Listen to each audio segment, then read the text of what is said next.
Hi everyone, how have you all been? I hope you can hear me this time, because last time we were having issues with the microphone. And if there's any other problems, let me know, right now, before we move on to the stream. Let's see here. Yeah, so, how have all you guys been? Oh, I missed you too, Sarah, it's great to see you as well. Matthew says it's a bit laggy. Give me a second, let me, quickly fix that. Give me a second.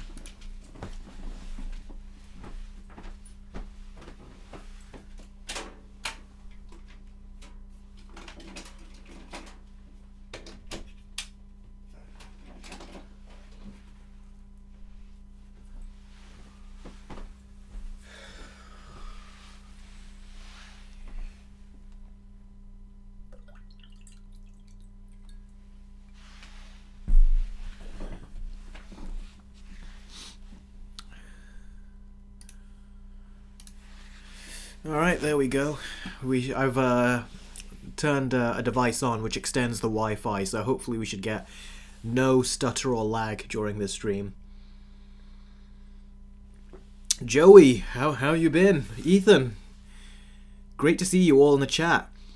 The Dark Lord, Khan, Fireboy, Selena, Matthew, Mr. P, Sarah, as always, Ans, Jovis. That seems to be someone who's new. Hello and welcome to the stream. Hope you enjoy. If this is your first live stream, I hope you enjoy it. Big Bash. I think we've already... Did we mention Mr. P?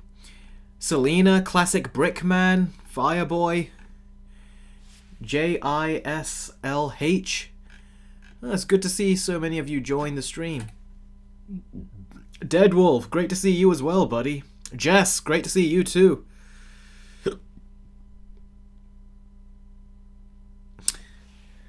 Jess says, you look great today, Eric, today with that coat. Yeah, it's quite cold today, so I thought I'd wear my coat this time while doing the stream. And as cold as it is, I'm still drinking cold water. Oh, how could I forget my book here?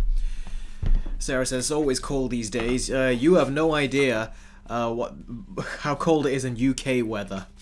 It gets very cold here. The sun has been quite sparing lately in terms of when the sun comes out. So yeah, it's we're going through a very cold and chilly time right now in the UK. So let me just get this written down and wait for more people to enter the stream. Then we can get on with the stories. So...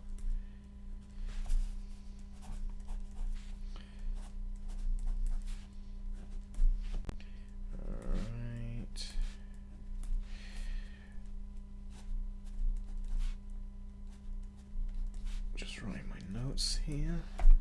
Usually I do this before we start the stream, but I actually forgot to do it because I was rummaging around getting a bunch of screen grabs and stuff ready, so yeah. Alright. Khan says, Eric, have you finally watched Dune 2? I haven't, because I'm very busy, but I will tell you, before this year ends, I've got a list of movies that I'm going to be watching, both good and bad, so I can then work on my top 5 best and worst movies list. So trust me, I'll be watching a ton load of movies and stuff towards the end of the year, so I can let you guys know what are my top 5 best and top 5 worst movies of the year.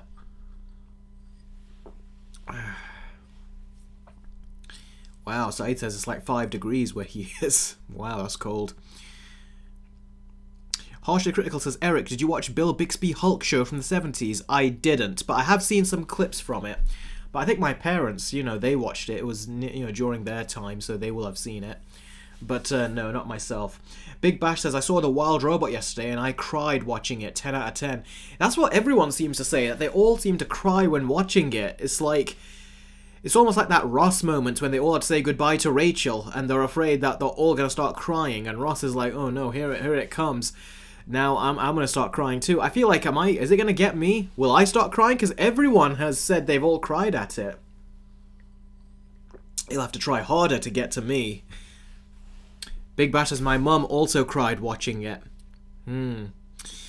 Fire Voices, have you watched Transformers 1? No, I haven't, but I have plans for Transformers 1, which I'll share with you guys later. Hopefully by the end of this year. Iron Warrior has done a $5 super chat. Thank you very much, Iron Warrior. I really appreciate that. And his question is, seems like The Boys Season 4 kind of predicted the US election. Joke. Yeah, kind of. But I'm excited to see where Season 5 goes after the finale. I thought The Boys Season 4 should have ended with, should have ended with Season 4, because I felt like they were padding the season out, because it felt... There were rumours that Season 4 was going to be the last season, but it seems like they've actually said that, alright, we'll do 2 more seasons, and it really feels like they just padded Season 4 out and made it feel inconsequential for the most part. I feel like whatever Season 4 wanted to do, they could have done it in like 5 episodes, but instead they did it in like 10 or however many episodes there are in The Boys, and I didn't like that. I really think The Boys Season 4 should have been half the length it was, and then the other half could conclude everything. But trying to split it into 2, I really think they split it thin, they did, so that wasn't good. Alright, seems like more of you have joined the stream, so any second now we're going to start going into the stories, the first one being How to Train Your Dragon. And there is some extra information about the movie as well, which I will talk about. So you're definitely going to want to stay tuned for that. Let me actually have a look here.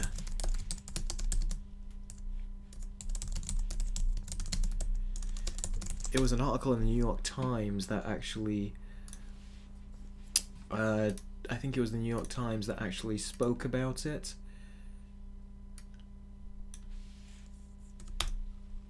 There's actually some quite juicy information about it. Let's find it right here.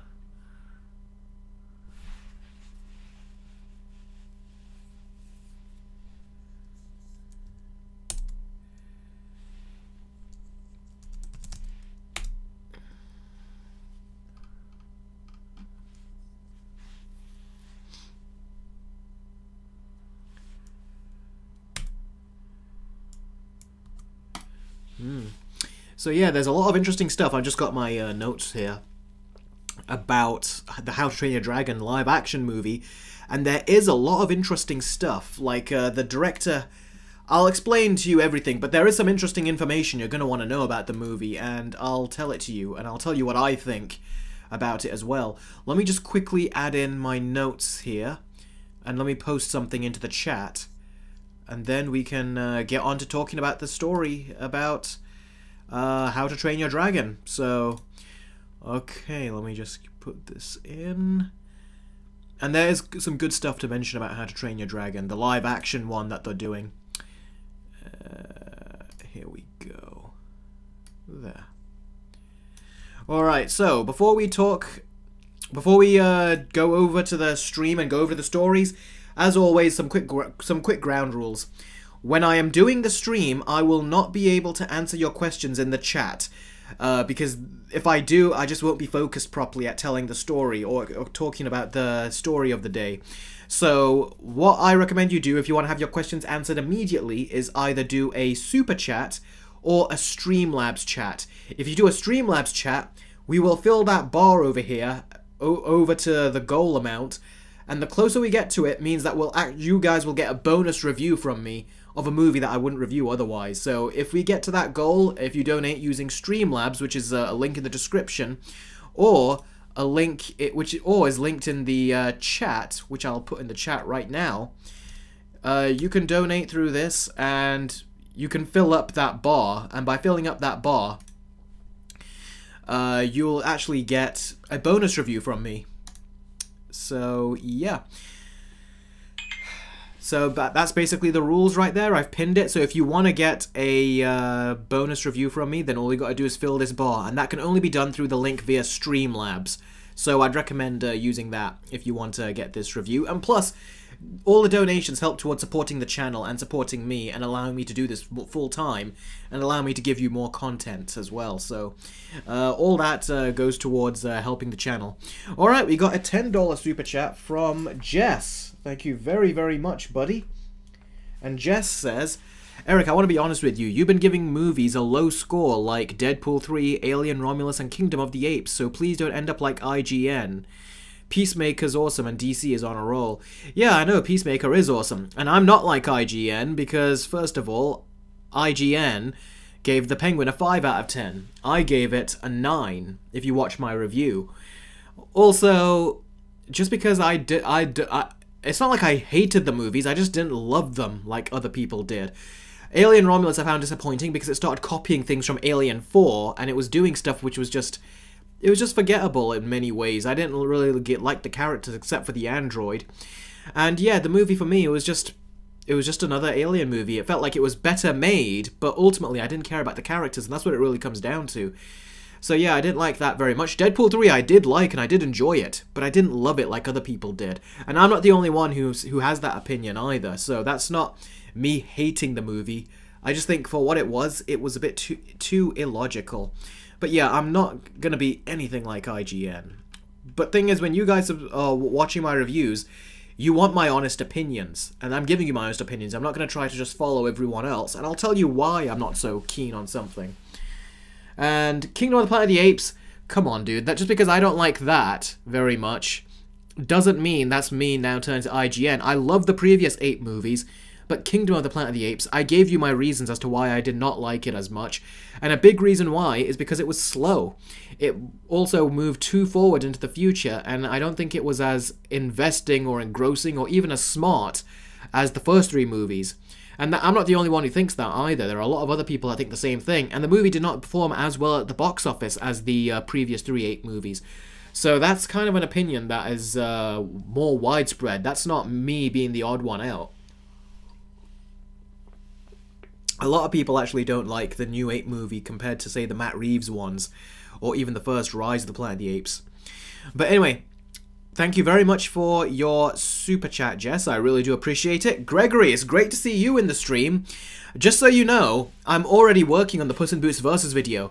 I recorded 2 voiceovers, I think, yesterday, and I'm going to start editing it either today after the stream or tomorrow, depending on how long the stream is and depending if I'm still wide awake or if I'm tired. But yeah, I'm gonna be doing your Puss in Boots video. That is going to be done. I'm starting to work on that already. So yeah, that'll be a very good one. Thanks for your patience, by the way, as well, buddy. I'm really pleased with the way the script has turned out, and the video should be very entertaining. All right then. With that said, guys, time to move on to the story. So, first story is going to be, give me a second, a live-action shot of Hiccup. So the How to Train Your Dragon movie, which I should quickly get up. Give me a second here. Here we go. This is... So Universal are basically doing what Disney have done. They are essentially trying to make a live-action adaptation of their iconic DreamWorks movies. So you can see here's How to Train Your Dragon, the animated version, and I love this movie. Seriously, I do. I think this is a phenomenal film, and I was disappointed when I found out that Universal were trying to go down the same route as Disney and were trying to make a live-action remake. But there was something interesting to me. What was interesting to me is that the director of this movie is the one that is making the live-action version. So they're not hiring someone else who doesn't understand the original material. They're hiring the guy that actually made the original. So, and he made the second movie and the third movie as well. So that gave me a little bit more confidence. I was like, okay then. That means he should know how much people love this. And if there's any reason to bring it to live action, he'll probably give us more of a reason than, say, Disney have. So I was very happy with that the director came back. And with that said, here is the picture of... Where is it? Here we go. Here is the picture. This is Hiccup right here in all his live action glory. You're not going to see me for a second. I'm going to make the picture bigger so you get a really good look at his face. Actually, you can do that and still see me. Here we go. And there he is. That's Hiccup. Now, I think he looks pretty good. I think a big part of it will come down to the voice. I think the costume looks a little bit like... It doesn't look bad, but it does look a little bit like cosplay. It looks like this shot is very clean. I do think that the shot needs to be A little bit more gritty. I don't know. It just seems a bit too clean, like this is some kind of play or something. It doesn't seem like it's got as much grit, grime, and dirt to it. But it does look pretty good, though. I will say that. Maybe this is not the final color-corrected scene. And I don't know if you can tell, but you can see the shadow behind him of the dragon that he's about to fight. This is the exact same sequence where Hiccup's father is watching in the animated version. And, you know, Hiccup drops the shield and the sword and says that I'm not going to fight them. That this is, you know, and then his father says stop this whole thing. So that's what this scene is. And I've actually got right here, if we go back, I've actually got here, and I went to the actual movie, the animated movie, and look what I did. I got a shot, the closest shot I could from this scene. So this is the scene that it's supposed to be doing. And as you can see, it looks different, doesn't it? I think his shield might have a different pattern on it, if I'm thinking about it. But ultimately, yeah, this is what it is. And yes, he is holding a knife in this hand right here. But yeah, there you go. What do you guys think of that? You can see the helmet there he's got is exactly the same. The costume is slightly different. He has got a green shirt underneath, but it's not coming over the sides here like it was in the animated version. Here it looks like it's a full-on, like, fluffy, like, animal skin that's on him. And yeah, it looks, he's in the cage, the battle arena cage, he's in that, which looks good. You can see all the Vikings behind him cheering on, except it looks like there's more Vikings in the live action version, so I'll say almost, the live action version actually did something better than the animated one. It put more people, like more people, it has more people watching Hiccup as this battle is about to happen. And I think the reason that they put less people in the animated one is because it means there was less people for them to animate. So I think that's why they did it. But yeah, it looks pretty close. It just looks a bit washed out a little bit though. Like, I don't know, I feel like it needs a little bit of a better color palette to the actual image. But maybe they will do that in the final one. Ooh, I just realized it's a 3-headed dragon this, do you see? If you look at,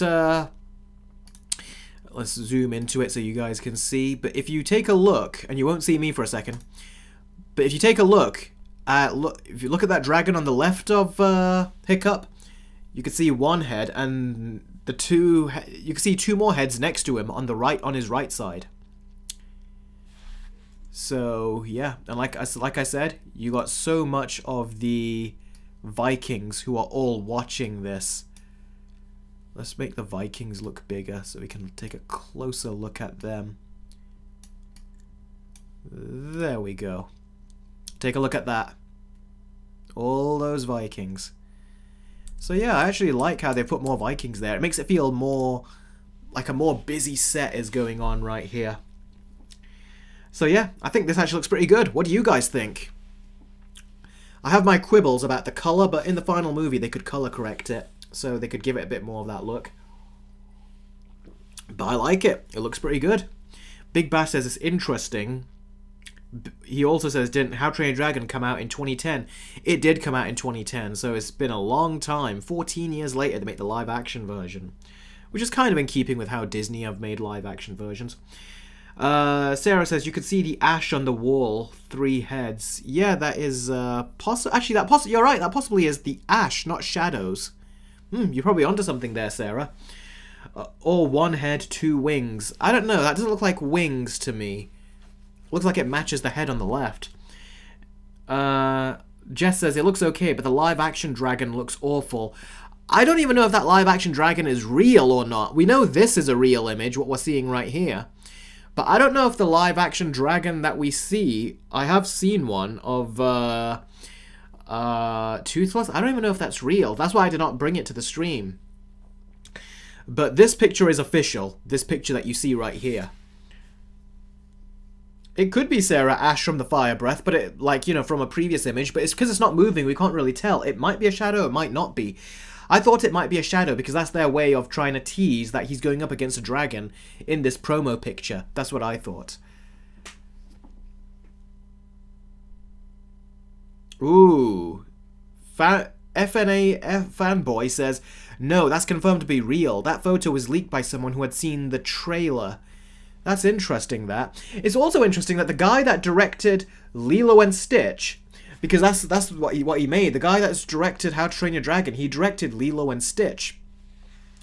And it's interesting to see that he made Lilo and Stitch and the How to Train Your Dragon trilogy, and meanwhile, while he's making the How to Train Your Dragon movies in live action, you have Disney trying to make his Lilo and Stitch movie in live action, and he's not even a part of that. The director of the movie is Dean DeBlois, I think is how you say his name. He's the one that is directing this. Chris Sanders, I think he's one of the writers, Big Bash.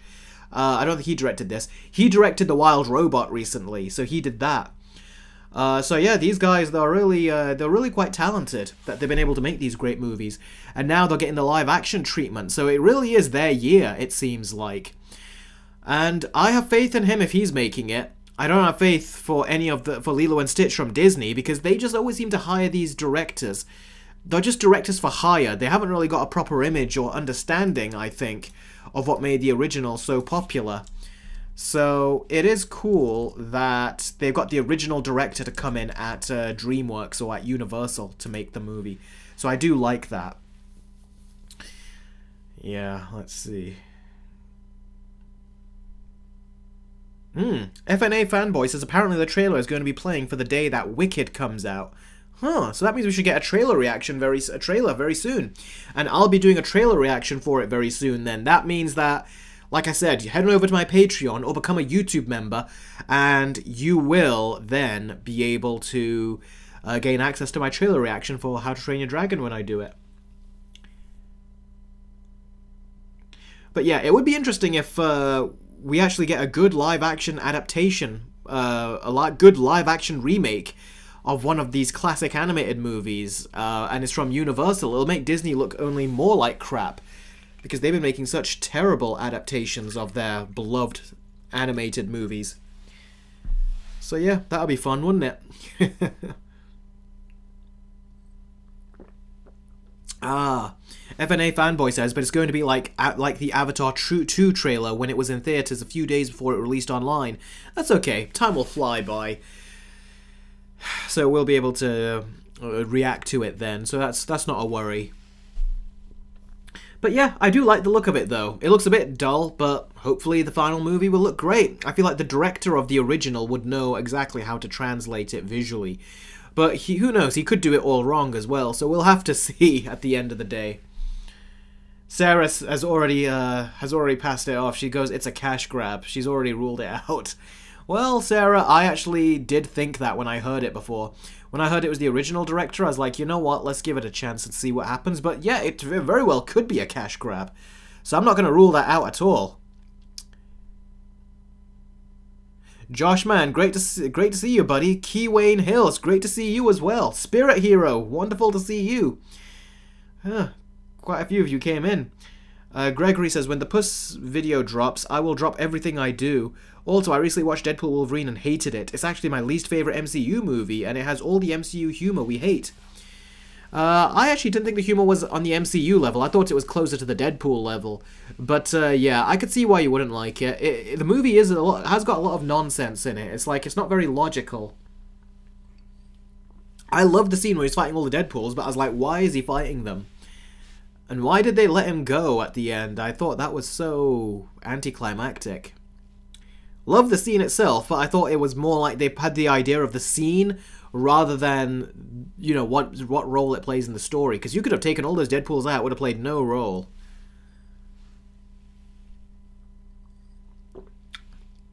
Sarah says, I mean, cash grabs can be good. Yeah, I guess they could. But when the original movie is such a beloved classic, a cash grab could feel like a slap in the face. So they better be careful with that. I agree, Sarah. It was great fun, Deadpool Wolverine, even though it did have flaws. Alright then, so, any more questions about this, or do you want to move on to the next story? Jake, great to see you too, buddy. Gary Loke.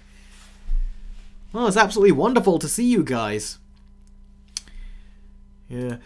Because it seems like quite a few more people have joined the stream, I'll just quickly tell you again. The review, for the goal for the week and the bonus review for the week will be Edward Scissorhands. So if you want this review, all you got to do is fill that bar with snow all the way to the end of that goal, and then you get a bonus review that I wouldn't have done otherwise. So that's the goal of the day, that is. So, yeah, with that said, have you got any questions about this, about what we just saw with How to Train Your Dragon? With this picture? Joshua says, Eric, do you have plans to review Kraven the Hunter? Yeah, I'll review it like I've reviewed Venom. I'll review it in my car, and you guys can all see my review that way. Rohan says, hello Eric, I saw your review of The Penguin, liked it, and I liked it. And when is the Joker versus video supposed to come out on YouTube? And I have hopes for live action How to Train Your Dragon movie. The Joker review will come up soon, but I normally don't like to tell people when.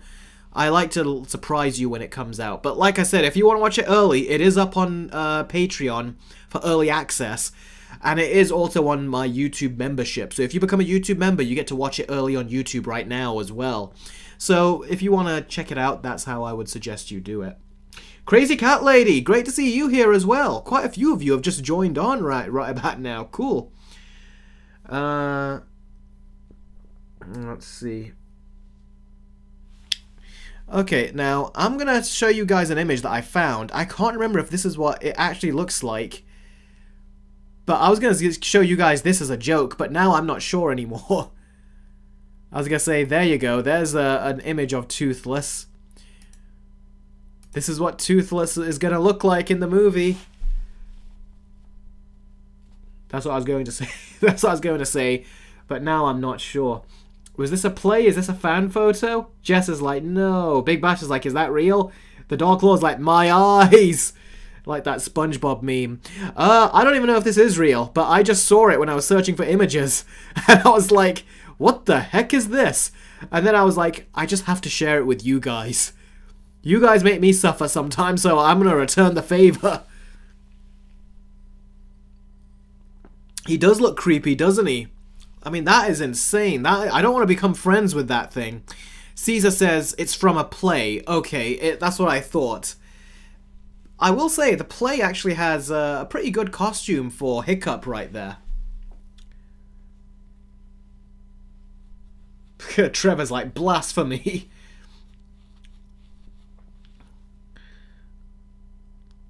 Oh, okay, that's cool. FNA Fanboy says, I'm going to send the leak photo through Instagram. Okay, cool. When you do, I'll take a look at it and I'll comment on it. So we'll wait for him to send that over. I'll show it to you guys on my phone as well. That will be an interesting thing to take a look at. And then we'll move on to the next story after we've taken a look at Toothless and what he looks like.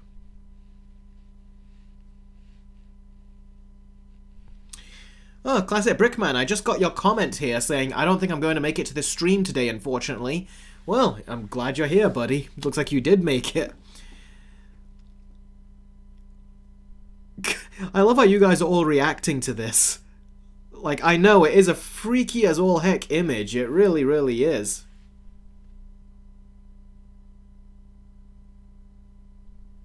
Make it stop, says Crazy Cat Lady.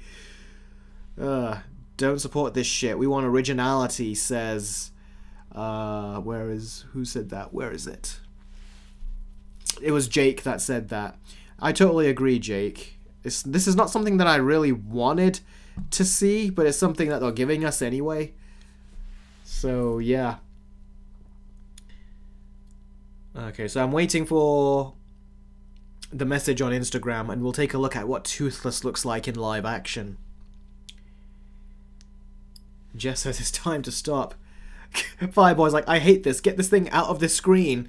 Oh, what's wrong? Do you guys not like this thing?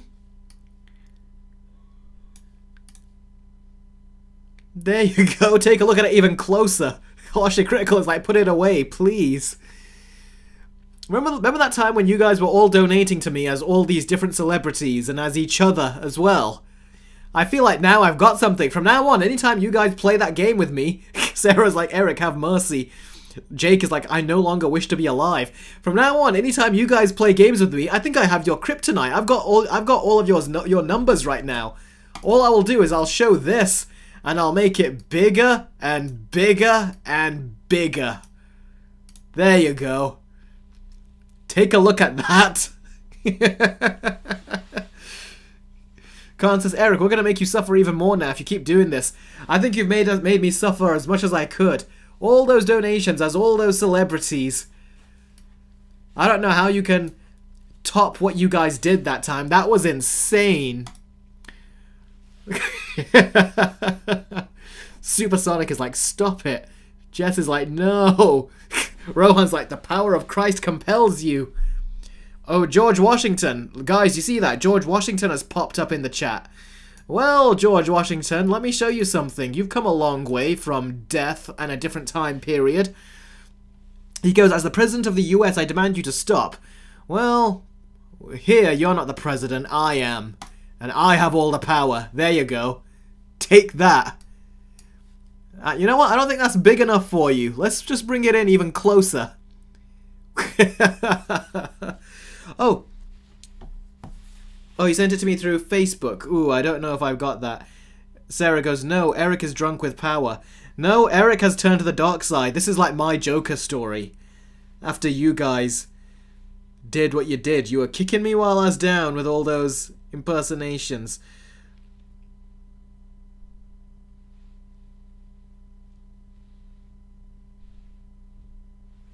Alright, let me get rid of this image then, and I'll take a look. I'll find the real Toothless. Here. Bring it back there. Khan's like, Eric, you monster, you maniac. Jake is like, my eyes are bleeding. Sarah's like, I don't like the side of you, Eric. Well, I saw a lot of you guys, sides of you guys I wasn't too keen on either, so we're almost even. Fireboy's like, you saw evil. Jake is like, jamming my thumbs into my eyes. Okay, there we go. I think I've got a photo sent to me. Give me a second. Ah, yes, I saw this. Yeah. Ew. That looks good, but it also looks... Ew. Let's see here. Let me see if I can show you guys. Let's see. Okay, I'm going to show you guys on the screen here. I hope you guys can see it. You know what? Let me go onto Instagram on my computer here. Let me see if I can just... Let me get the image and show it to you guys properly. Give me a second. Let's go right here.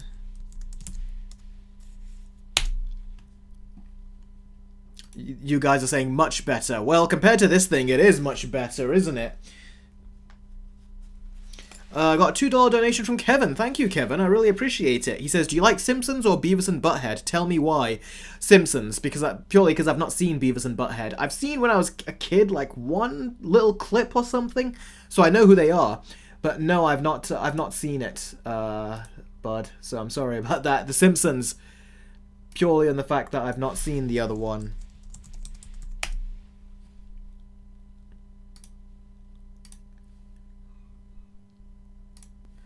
Alright, Instagram.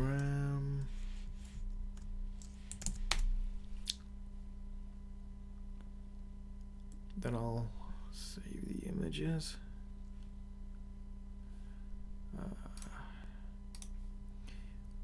Here we go, got my notifications. Where are my messages? Ah, here. This is where they should be. Nope. Okay, where are you?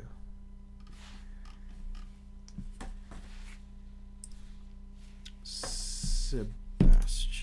There we are. I've got the photo. Let's see if I can save it. How to train your dragon. Blah blah blah. There we go. Leaked Toothless image. Okay, everyone. Prepare to take a look at the actual image of Toothless, and I'll put it right next to this. Well, I'll cover to put it right next to this Toothless. Right right here, so you guys can take a look, contrast, and compare. Alright, here we are. This is apparently the leaked image. My instant problem with this is that, first of all, it's probably the bad copy, because it looks like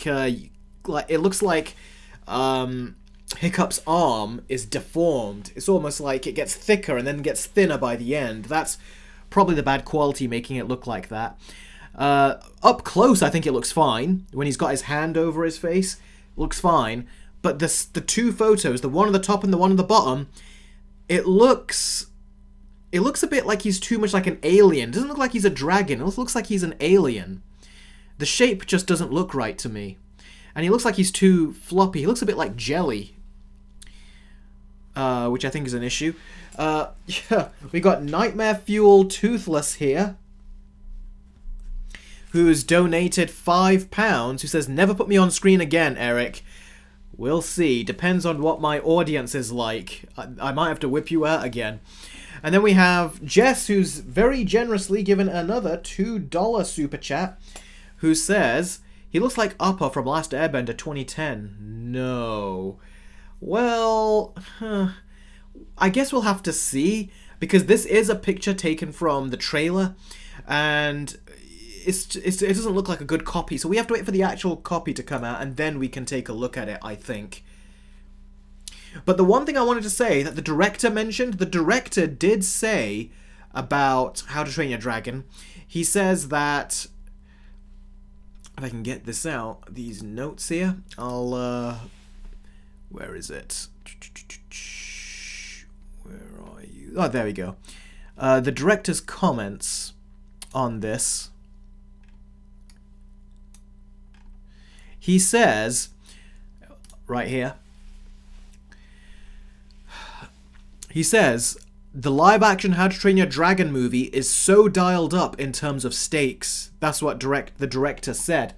And he's got another statement, which I've got read right here. He says, it's so dialed up in terms of stakes, having a fully credible photo-real dragon stomping around trying to kill Hiccup, the director says. And he's thinking about the scene in which Hiccup has to pretend to face off with Toothless for the benefit of Burke's dragon-fearing people. So, yeah, that means that it's going to be... According to him, it's going to be darker. Oh, huh. Enter Mason Thames. He was best known for his leading role in The Black Phone. Oh, so the kid in The Black Phone, in that movie The Black Phone, I don't know if you guys saw it, that kid that was trapped in that Ethan Hawke's basement, he's the one that basically is playing Hiccup. That's interesting. He was a good actor in that film. So I think he would have the acting chops to pull it off. Let's hope it's good, because... like I said, I love How to Train Your Dragon, I really do. It's on my top 3 best movies from DreamWorks, the first How to Train Your Dragon, so I really hope they don't mess it up. I hope they do justice to it. And by the way, as you can see, the Edward Scissorhands goal has moved up by £5, so that means that we've already gotten a little bit of that bar filled, which is great. So that means that the more, like I said, you fill it, the more we will definitely get... in the next couple days, I'll give you an Edward Scissorhands review. Jake's like, I'm still not interested. I don't blame you, buddy. I really don't. So yeah, we can get rid of the director's comments. And yeah, let's take one last look at Hiccup and Toothless here before we move on to the next story. I think it looks...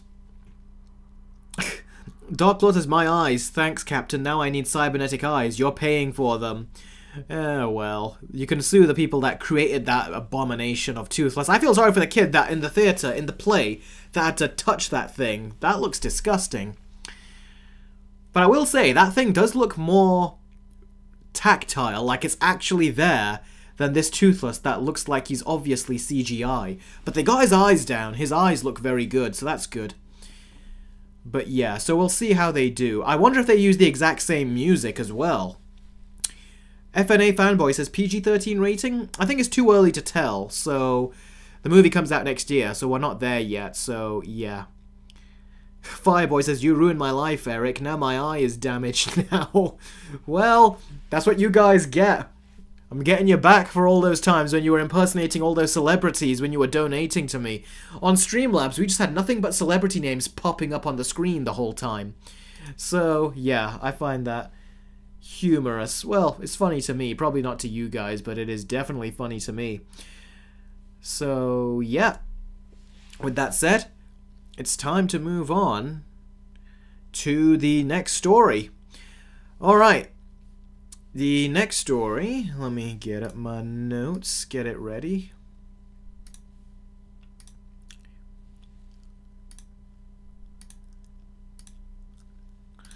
Okay, the next story is about Star Wars, and this is something that is really quite concerning, if you ask me. So, here we go. Here we go. Here we go again, in fact. So, basically, we just recently got news that came out that's saying Simon Kinberg has been set to write, produce the new trilogy for a Star Wars trilogy at Lucasfilm. And when everyone heard this, everyone got insane. They were like, how the hell did this happen? When did they greenlight this? And are they just pulling this out of their ass? Like, are they planning this at all? Because we keep hearing these movies coming out, and it's usually from Kathleen Kennedy, but they never come out. For example, we had the... Well, I'll tell you what fake announcements we've had before, but I'll tell you about this. Something that was interesting about this is that Lucasfilm had no comment when news outlets went out to them. And that's because this was not an official announcement by Lucasfilm. This was sneakily announced by two different trades. And honestly, I think from what I read an article where Lucasfilm were even surprised themselves. They were like, we didn't hear about this. Where's this coming from? And I think this is basically Kathleen Kennedy going rogue again. Because during the pandemic, she did something very similar with The Acolyte, when she basically says that that show is being made. And she said it was being made and it was going to be put into production. And I don't know what happened, but she ultimately twisted Disney's hand and ultimately let them make it with Leslie Headland, Harvey Weinstein's former assistant. So they got that made by forcing Disney's hand, but I can tell you, I think Disney were pissed off by that, especially by the fact that The Acolyte just caused further damage to the brand than anything else. And the interesting thing about this is that this announcement apparently is meant to be, like it says, for 3 new movies. And the 3 new movies, they're saying it's either going to be a new trilogy, like a brand new trilogy altogether with different characters, or it's going to be episodes 10, 11, and 12, which, after the last time they tried continuing the Skywalker saga, I don't think we want to see them do that again. But yeah, basically, this is not the first time it's happened where movies have been announced at Lucasfilm and then they just you never hear of them again. Simon Kinberg's new trilogy, we're having from Kathleen Kennedy, who's trying to leak this information out. So she had that, and I bet you it's not going to be a thing, so don't worry about it, guys, is what I'm going to say. But remember the Rian Johnson trilogy that was supposed to happen? It didn't happen. Do you remember the Acolyte Season 2 that they wanted to happen? That's not happening either. And then also, we had... what was the other one? The fake Rey movie. They kept saying that there's going to be a Rey movie, but it lost writers, it lost directors. And guess what? It's even lost a release date now. Because the release date for 2026, that was meant for the Rey movie, the fake Rey movie, turns out its release date got swapped for Ice Age 6. So that means that the Rey movie is not on the release slate anymore for Disney. So yeah, it's not looking good for them, because anything they want to do it's just not going to pan out for them. And yeah, we got Kathleen Kennedy here, who's the one that basically tried to force this.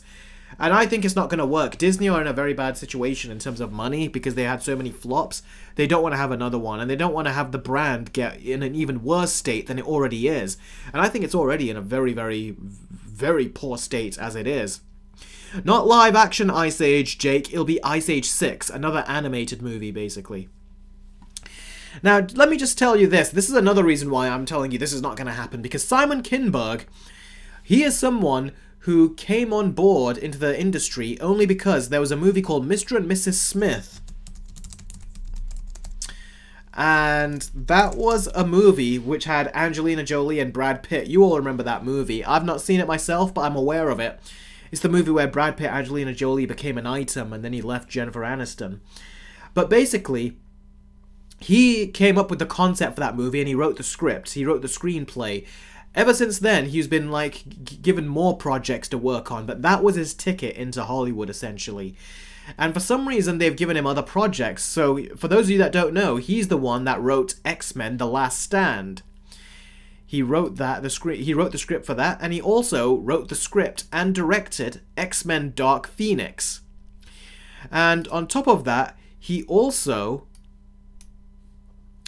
wrote and directed this other movie which flopped big time called The 355. This was supposed to be one of those all-female leading characters. It was meant to be one of those female empowerment types, but really it was just so on the nose, and no one went to go see it. Even women didn't go see it, and it flopped big time. And yeah, he's directed and written these movies, and he also wrote the screenplay for Fan 4 Stick, although I don't know how much of that is his fault and how much of that is the studio's fault. But he's got a lot of movies under his belt, and he's got a lot of bad ones too. So the only interesting thing about this, the only connection that I can think of as to why they're thinking of bringing him on board to write any of this is because, let's see here, is because he worked on one other Star Wars related thing in the past as well. And that thing was, if I bring it out here, the other thing he worked on was this, Star Wars Rebels. Now, keep in mind, this is, Star Wars Rebels is something that is a Dave Filoni project, but Simon Kinberg was one of the writers on it. And I think this is the reason why they have brought him in, or at least Kathleen Kennedy is trying to say she's bringing him in.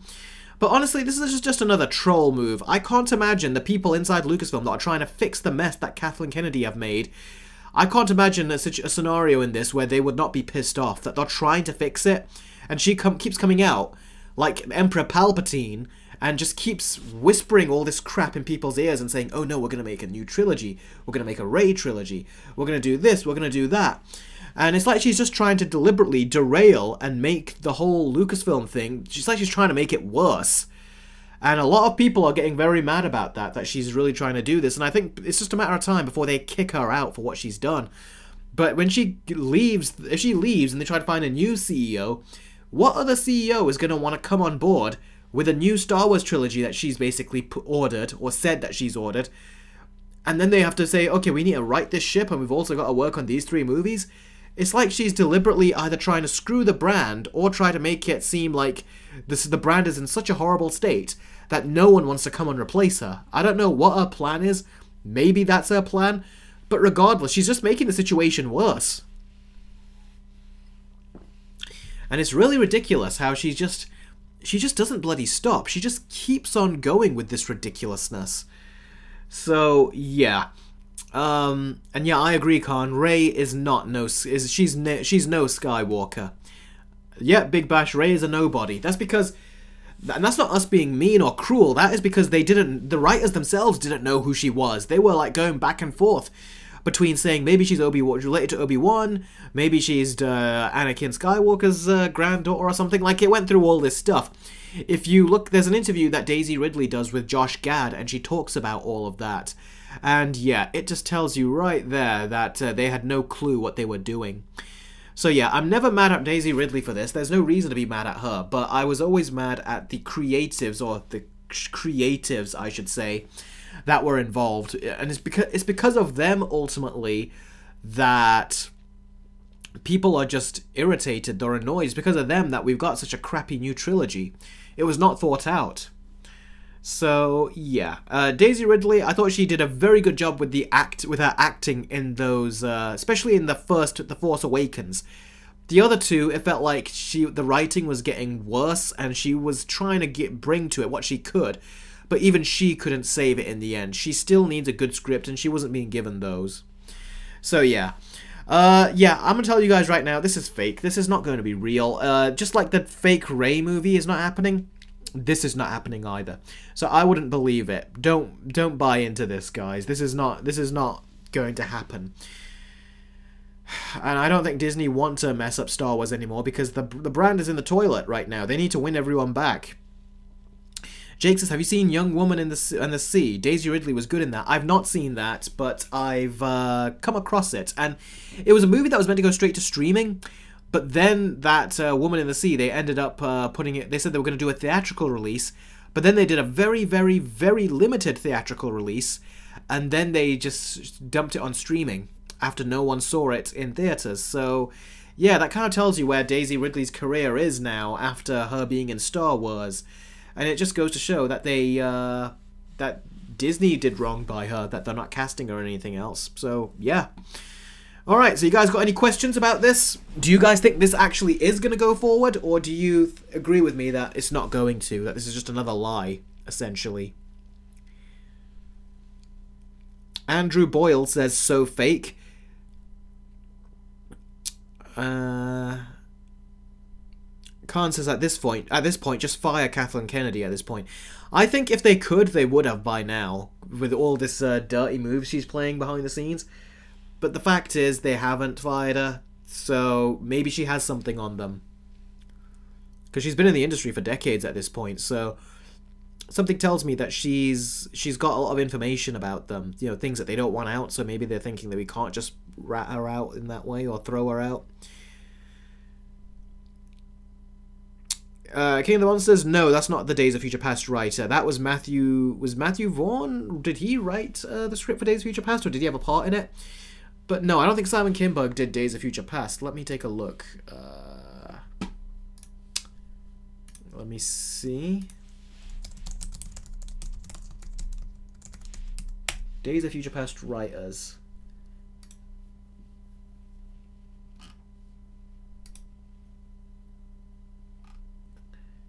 The writers, it says Jane Goldman, Matthew Vaughn, and it says Simon Kinberg as well.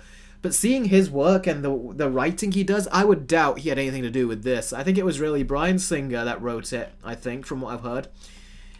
Bryan Singer, it could also have been Jane Goldman, who also wrote X-Men First Class. She was one of the writers there. And Matthew Vaughn as well, it says. Although it seems like they deviated away from what he really wanted, so I don't know if that was if he had a big writing role in it or not. We'll have to see on that. But that Jane Goldman, she also, I remember, I think she wrote Kick-Ass, and one of the writers for Kick-Ass, and she was also one of the writers for The Woman in Black. So there you go, right there. So yeah. But yeah, I don't think he's gonna do a good job. I really don't. So let's see. Fireboy says, if you want to change his Star Wars, what would you do? You mean if I was in charge of Star Wars, what would I do? First thing I would do is I would find a way to make the sequel trilogy not canon anymore. So I would do something with the Veil of the Force from Star Wars Rebels, and I would say that the episodes 7, 8, and 9, Force Awakens, Last Jedi, and Rise of Skywalker, I would say that they are either otherworld stories, or they just never happened, that you just wiped them out from existence. Or I would try to do a way of saying that they were never the true continuations. That's what I would do. I'd find a way to say, oh no, that was always an alternate timeline or something. That was never like the Star Wars movies going forward. That's what I would do, something like that. So they have zero impact. That's what I would try to do. So that's what I would do, and then I would have I would continue the story they're doing for Ahsoka. But the thing is, I would have Dave Filoni tell the story in a much better way, because here's the thing about Dave Filoni. He actually can. He always starts off quite slow with his shows. If you look at the first 2 seasons of The Clone Wars or the first 2 seasons of Star Wars Rebels, they always start out slower, like they're trying to find their footing. But by season 3, they become amazing. They really do. So when that happens, what I always do is I say, you know what? I'm going to make sure that Dave Filoni, I'd say, you see this thing that you do? Try to actually beat it. Try to actually get there by season 2. Not season 3, but by season 2. So the next Ahsoka season should really move stuff forward. And then hopefully it can all happen with Dave Filoni's movie where Thrawn will be a bigger threat. And that's another thing. Thrawn needs to be a bigger threat because he's too weak a threat. He keeps saying, oh yes, I screwed up, but no matter. Our plans are going smoothly, or as I anticipated. It's like, nah man, you keep losing so much times and keep saying that. That's nonsense. And don't think I did not see that donation. It says Courage the Cowardly Dog here. Sarah, don't play that. Oh, what? I know it's you, Sarah. You're the one that donates big like this. So, I know it's you. For those that did not see that, Sarah has tipped £66.72. Sarah, seriously, if I saw you right now, I would give you a hug. Seriously, I mean, look at that. You've dragged that bar. I think it's past the middle point. You've done that, so thank you very much. Seriously, look, guys, looks like we're close to getting an Edward Scissorhands review, you know. So if you want to do any donations to get that across, in the next couple of days, we could get an Edward Scissorhands review on our hands. No pun intended. Thank you very much, Sarah. Jake has competition, says Batman's Gamer. Yeah. King of the Monster says, I just checked. If you check the screenplay by credit, Kinberg is the sole writer credited, so Kinberg had most involvement in writing Days of Future Past. I don't agree with that. Because I've seen Kinberg's writing. We've seen it in X-Men The Last Stand. We've also seen it in X-Men, what was that? Dark Phoenix. And we've also seen it in the 355. We've seen it in Fan 4 Stick. His writing is not the same.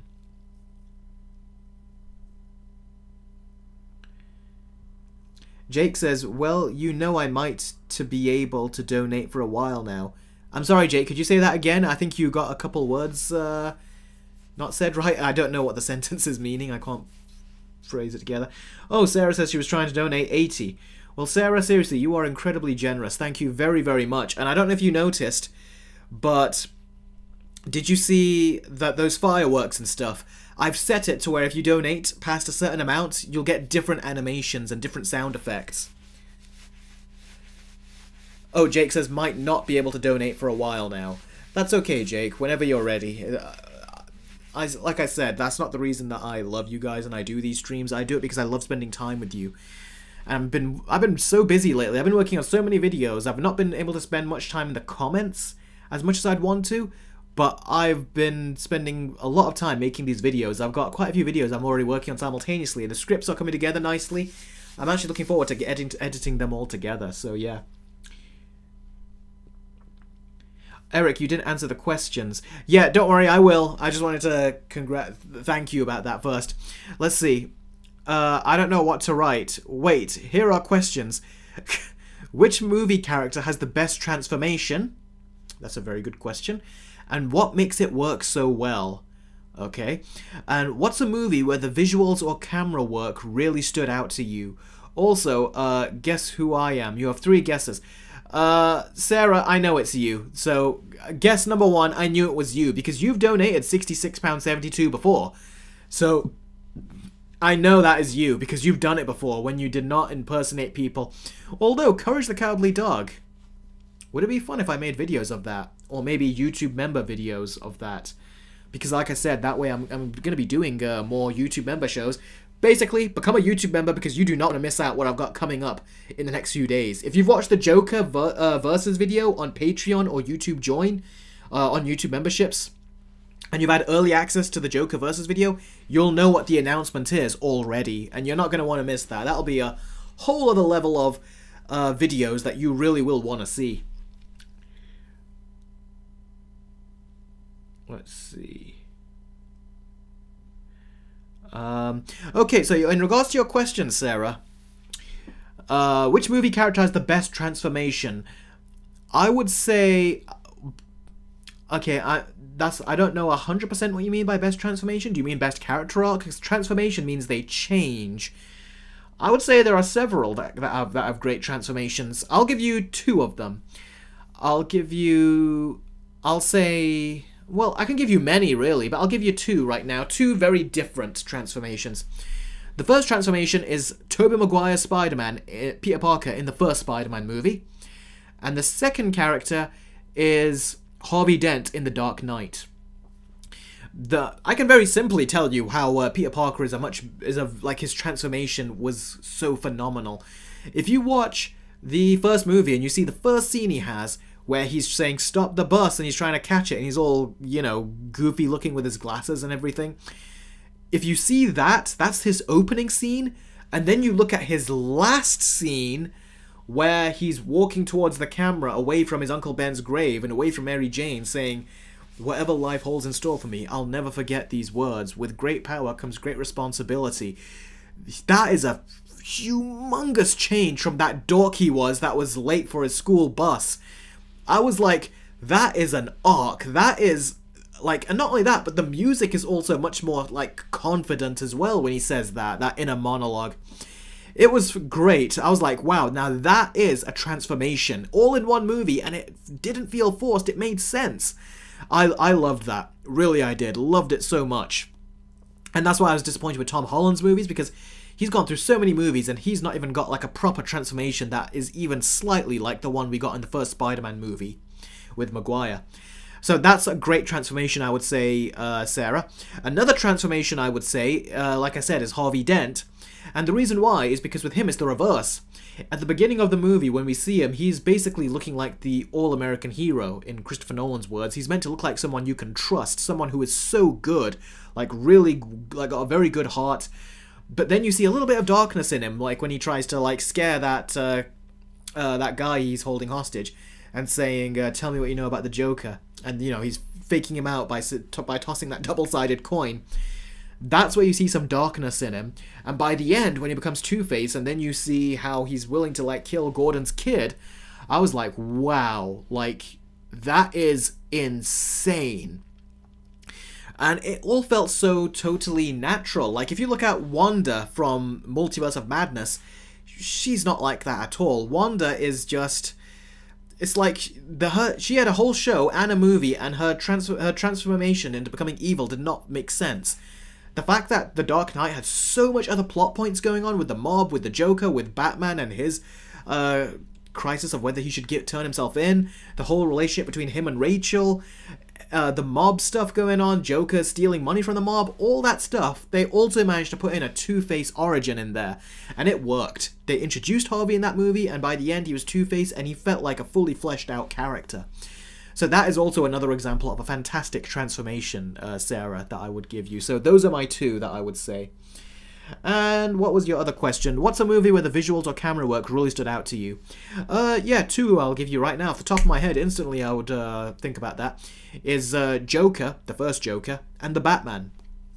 Fantastic cinematography in both films, fantastic visuals, fantastic CGI when they use it. And let's see... Yeah, I'll also throw in the Nolan Batman movies. They all were very pristinely put together, the Nolan Batman films. And even to this day, they look great, because a lot of it was practical. They did as much practically as they could, and it pays off in the end. Whereas there are a lot of superhero movies now that use heavy CGI, where they look dated as soon as they hit the theatre. But movies from over 10 years ago, 15 years ago, from, 2005, 2008, they still look real to this day. So yeah, take care, Supersonic, if you're going. Yeah, you're going. Okay, take care, Supersonic. Thank you for joining. Alright, Sarah, I hope I answered your question. I hope you enjoyed those answers. I gave you a more in-depth answer too. Mainly because your donation was so freaking large. I thought that you deserved an extra long answer. Sarah, but thank you very much for that donation. That was so generous of you, and I really do appreciate it. And the fact you did it through Streamlabs makes me so happy. So thank you very much, Sarah. I really do appreciate it. Now we've got looks like our final story. Wednesday has... Oh, darn it, I did not do that right. Let me try that again. Give me a second. There. Alright. Okay. Wednesday. There is some new news coming out about Wednesday. Now, the second season is being filmed right now. In fact, when Jenna Ortega was promoting Beetlejuice, she was actually taking breaks from filming, so that's how much they're already into it in terms of production. She was filming it, she had to go away from set so she could do promotional interviews for Beetlejuice, and simultaneously, Winona Ryder was also taking breaks in between the press so she could go film Stranger Things Season 5.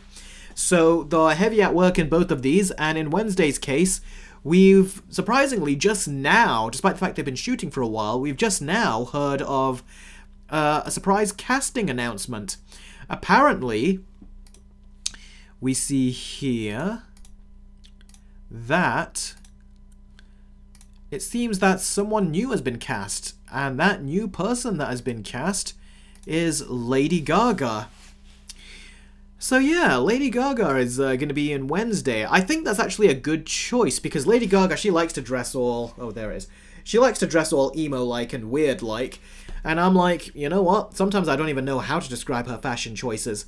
And you know what? That makes her a great fit for Wednesday, I think. So, yeah, they've actually hired her. And it is quite surprising. You'd think after the Joker movie, and I made a point about this in my video, which I hope is not dated already. I said that her career is actually damaged because of this movie. I didn't say it was destroyed, but damaged. So maybe streaming show is all she can get now. Is streaming, I don't know, is streaming show a level lower for her? Because she's tried to get into these Oscar-nominated movies before, with like Joker and The House of Gucci.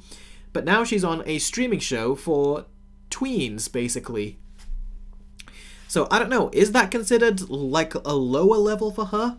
Sarah says, I never really liked Wednesday. They put Wednesday in a world where she's the only actual normal one. Yeah, that is a bizarre thing. Not only that, but everyone seems to be attracted to her, which I found so weird in that first season. I was like, she's supposed to be very off-putting, but like every guy, I think there's like 3 guys that were after her in that first season. Insane, dude. Zayden says, still haven't seen Joker 2 yet, lol. Don't worry, you're not missing out on anything. Jake says, it's not for how one film flop can ruin a career. It's not fair how one film flop can ruin a career. It's not fair, but Lady Gaga didn't have one, she had 2. It was The House of Gucci and Joker 2. And it wasn't entirely her fault either, but I think where people do see it as their fault is that they chose the project. And I wonder, what was, did she even read the script to Joker 2? Like, what made her choose Joker 2? In the first place? I've not seen House of Gucci, so I can't comment on that film, but even that one, I'm like, do these actors not see, like, when these movies are bad on the page? Because even Adam Driver, he was in several movies, even that recent Megatropolis or Megaflopolis or whatever you want to call it. He was in that, he was, and Adam Driver's been in so many flops lately. I wonder if he's clearly gotten paid, but I wonder if he's even gonna be able to get into any big movies now. Because he's just messed up so much. The only thing I think he could play would be Professor Snape in the Harry Potter HBO series. But I don't know. Maybe they'll get someone else who's more Snape-like. Maybe Benedict Cumberbatch could play Professor Snape.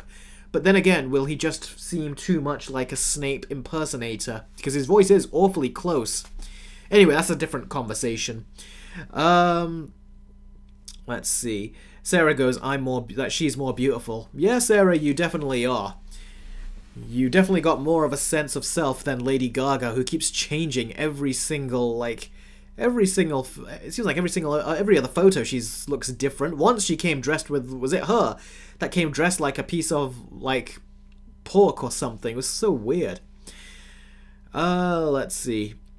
But yeah, so Lady Gaga's going to be in it. I don't really know what character she's going to play. Maybe she's going to play a teacher. Maybe she'll play a villain. I really don't know. But it's interesting they put her in, and I think this is kind of like the weird wheelhouse that she's made for herself purely by her fashion choices and stuff. I think this makes sense, and it's a good reprieve, almost like it's like a good little... what do they call it? It's a good kind of like, what do they call that line that saves you? Brandon, I've already done a review for Penguin. It's already on my channel. I uploaded it a few hours ago, so check it out. I've given a very detailed review. A lifeline. Yeah, that's it. Wednesday is like a lifeline for her. They threw her a lifeline, and I think it's a good lifeline, because Wednesday is a very popular show. I don't see how they can screw up the second season. It's always possible. I thought the climax to the first season of Wednesday, I thought was so rushed. Like, it was over just like that. I didn't like that. So maybe they can make it better. Maybe they can try to do it better. I'm sure they'll get a bigger budget now, seeing as how big Wednesday was and how much it stayed in like the #1 spot on Netflix for weeks. So maybe they will. Maybe they will try to make it better, and they will try to give maybe some more meaty roles to these characters, because like I said, I did feel it was anticlimactic that first season. I don't even really have the words for it. Anticlimactic is really like the only word I have for it. It was really a letdown, I think. So yeah, I think Khan, I thought Wednesday as a whole was just okay. It was good when it was trying to go back to the mystery going on, but when it was trying to be like a romance and all that stuff and like a love triangle, I didn't like that very much. I really didn't. I thought it was slowing it down. But I will say, it felt like it was definitely for younger audiences. That's the best way to put it. If you've grown up watching other more in-depth mysteries, I think those are better.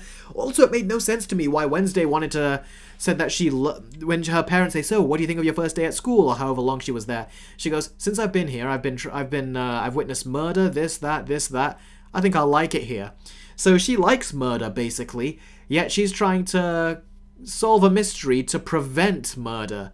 That does not seem like something Wednesday would do, and that was something that was always on my mind, because she likes murder. That's not something... She even says in the show she likes it, so for her to try to adamantly stop it makes no sense to me. It was just so weird. So weird. But yeah, Lady Gaga will be in this. I think this is a good role for her. It's not like she's been so demoted, but she's definitely been demoted because now she's in the streaming space. I don't know if Lady Gaga has been in the streaming space before, certainly in this capacity. So I think it does feel like they've dropped her down a bit, I would say, in terms of status.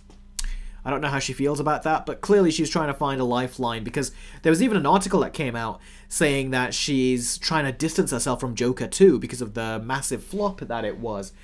So yeah, she's trying to distance herself from it. It means that that this is something that her agents gave to her, and she was like, "Yeah, I'll take it right now." And yeah, Sarah says they completely messed up Wednesday's character. When she's talking to her therapist, she claims to have hurt someone who insulted her work. Meanwhile, insults are supposed to be compliments in her home. That's what I meant. There was a lot of things that she normally would like, or she normally would see as a compliment, but in the show they were like, she doesn't like that.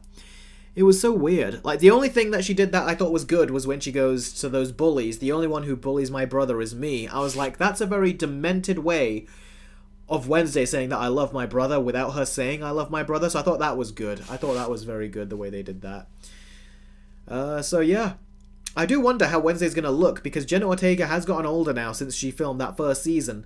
And will they look like they're older now? Because we've seen what it's like when kids are younger wearing the wardrobe of their character, and then when they're older wearing the wardrobe of their character. That's what we got when we saw... What was that kid's name in Stranger Things? What was his name?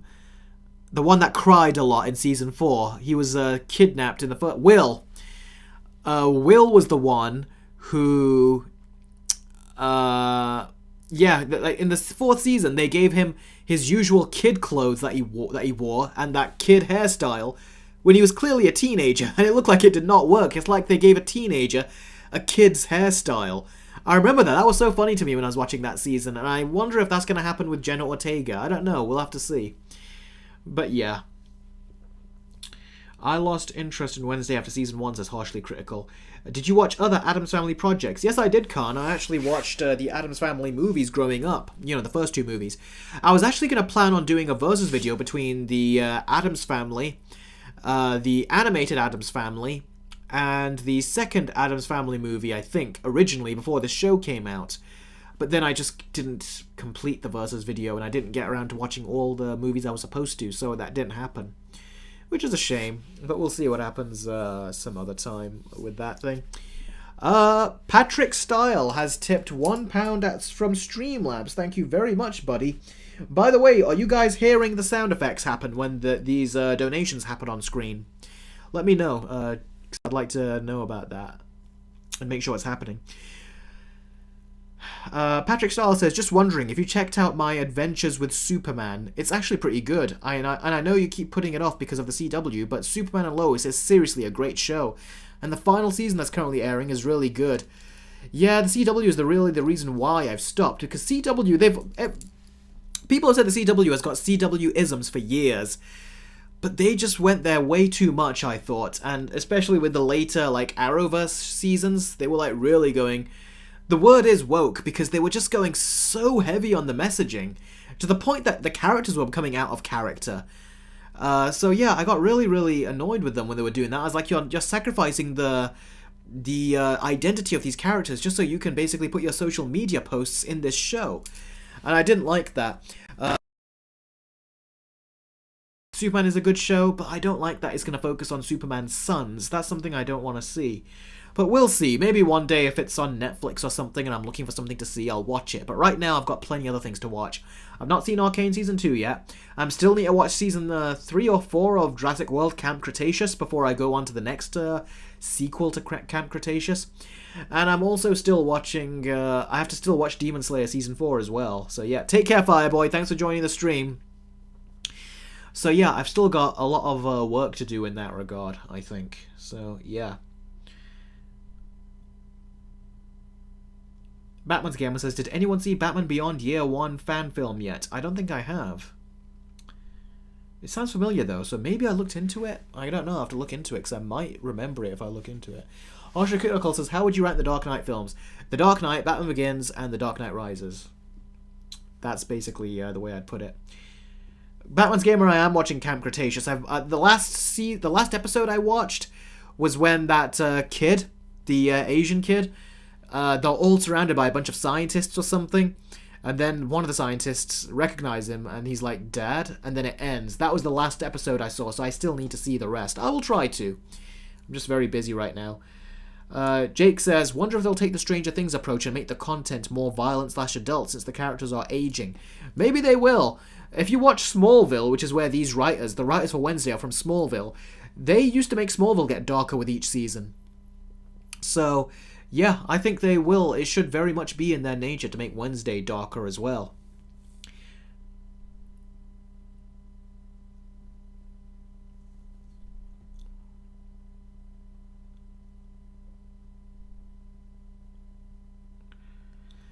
Sarah says, Jess, the phrase, read my comment, Eric, is basically your catchphrase at this point.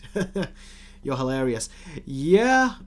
kind of is, but Jess, if I don't see your comment, I always say, that's why, post it again. I'm not against you posting it again, but I can miss them, because you get a lot of comments here, and I'm scrolling through them. But yeah, that's why I also say, that's why I've always said, not just for donations, but also to help me see your comments, Streamlabs or... then do Streamlabs or you do Super Chats, and I'll see it for sure. Or if you become a YouTube member, there'll be a star next to your name, and then I'll always see your comments on the side of the screen. So I'd recommend doing that, because I can't guarantee seeing your comments every single time. Let's see. Khan says, so Eric, if you were given a gun and you have one bullet in it, you were in the same room with Feige or Kennedy, who would you shoot? Come on, that's too much of a dark question. The question should be, if I could fire either one of them, who would I fire? Not that kind of fire, but losing their job types. I'd fire both of them, but if I'd fire one, it would be Kathleen Kennedy. Sarah says, hey Eric, I watched 2 movies this week for the first time. Little Shop of Horrors, absolutely fire. 2, Scott Pilgrim vs. the World, which I was not expecting to be as good as it was. It was amazing. Oh, that's great, Sarah. I did not like Scott Pilgrim vs. the World very much. It got too...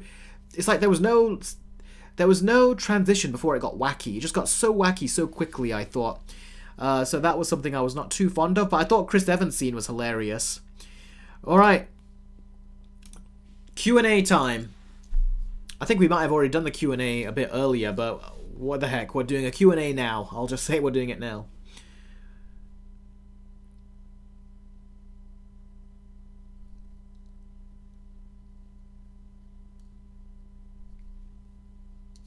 Saeed says, CW destroyed itself with wokeness, and I saw that after Legends of Tomorrow, and I stopped watching it after Season 2.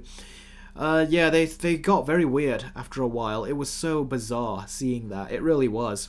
By the way, guys, very well done on the bar right here. We're more than halfway, and we might possibly actually get to the end. If we can do that, this will be a first time, I think. We'll get to the end, and you'll get a great review. So, yeah, that'll be fun if that happens. And like I've always said, thank you very much for the support. It always helps majorly. So, yeah, let's see. How would you fix the CW shows? I think they're too far gone at this point. I mean, The Flash had no freaking arc. Every season he kept having the same thing. It's like there was no arc towards the end of it. So yeah, I thought The Flash got really crap. And they even took The Flash out of it several episodes. So yeah. Let's see. What are your thoughts on the first Gladiator movie that was directed by Ridley Scott, says Zayden. I've not seen the first Gladiator. I've always wanted to when I was a kid, but one of those movies that just kind of slipped through the cracks and I missed, unfortunately. So it didn't quite happen. Khan says, sorry for the dark question, Eric. It was supposed to be funny. Yeah, it's okay. We try humor and it doesn't work sometimes. But yeah, that one, I was like, I don't feel good, like, you know, picking from those options. I didn't, so I had to change that. But it's okay, Khan, don't worry about it. I seen Jurassic World Camp Cretaceous. It's great, says Rohan. It really was. It had a rocky start at the beginning, but then it got quite addictive. So it was fun. It was cool. Batman's Gamer says harshly... Oh, don't go there. What did harshly critical say? Oh, how would you fix CW shows? Yeah, I've already answered that. I'm not going to do that. They've screwed up, and there's no way to fix it. The MCU you could fix. With the MCU, what you need to do is just kill off a bunch of the characters with a villain to emphasize how strong and threatening the villain is, and also to clean the map, because they've got way too much characters, the MCU have. Way too much.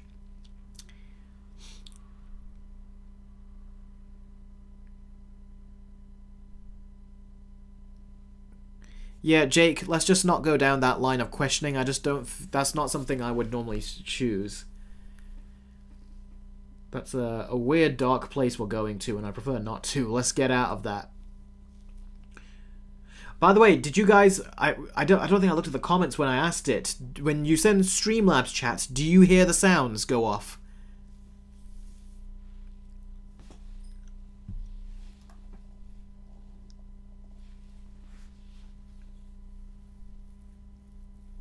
Oh, that's what you said, the Batman's Gamer, when you said don't go there. Okay, right, I get it.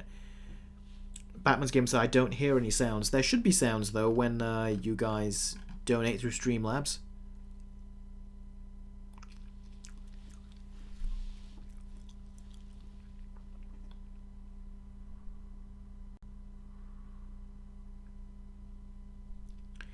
Killing people is bad no matter what. Yeah.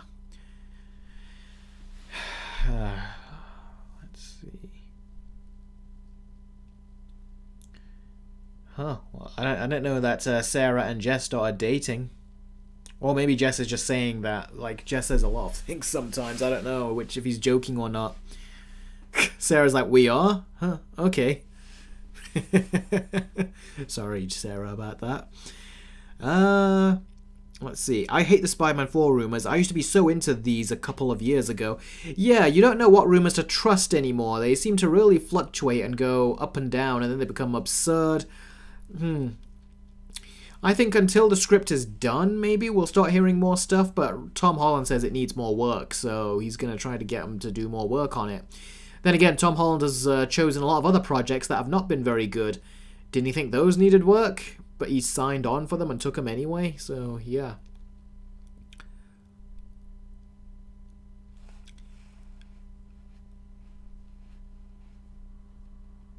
Harsher Critical says, who was a worse villain? Schwarzenegger, Dr. Freeze, or Kane? What do you mean, Kane? Kane sounds familiar, but what do you mean? What? Kane?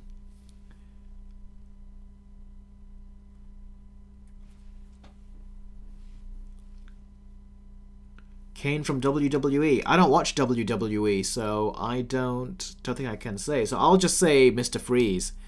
I probably would have said Mr. Freeze anyway, because Mr. Freeze is a great villain, and they really messed him up with Arnold, and especially when Mr. Freeze can't have heat, and yet Arnold was smoking cigars on set.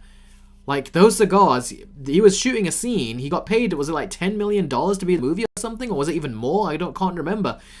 And Arnold was like, yeah, I'm going to be smoking those cigars. I want to smoke those cigars. And it's like, dude, you're being paid so much money. At least when they yell action, put that freaking cigar down and shoot the scene. But instead, he was like, even if it goes against his character, he was still smoking freaking cigar. It was pathetic. Arnold really has an ego himself, he does. Oh, Jess, don't do that. What killed the dinosaurs? The Ice Age. Sarah's like, oh no, I don't want to be cold. Oh, suggested another one. Tonight's forecast. A freeze is coming. Blimey, man. Dude. Which bad movie do you want to erase from your memories? Says Khan. That's a good question. What bad movie do I want to erase from my memory? The Last Jedi. I could have done without seeing that movie. I've only seen it once to this day, you know, guys. I've seen clips of it since, you know, when I have to edit, a video around it and stuff. But ultimately, yeah, I've not seen it again after that first time. I just never felt like I wanted to. That was the first movie where when my parents says, we're going to watch The Last Jedi, do you kids want to come watch? I actually says, no, you know what, I don't. Like, I actually don't want to. That's a first for a family get-together Star Wars movie. Whereas, like, I don't want to watch it. Shocking.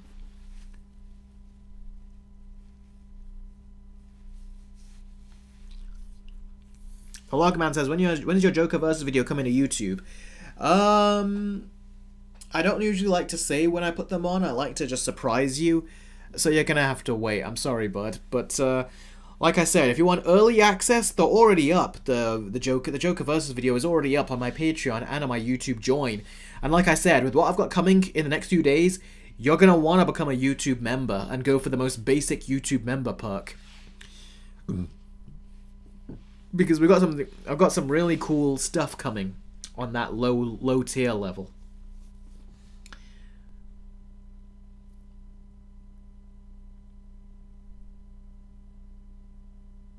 Big Bash says, Eric, how did it feel to troll us back after we trolled you for so long?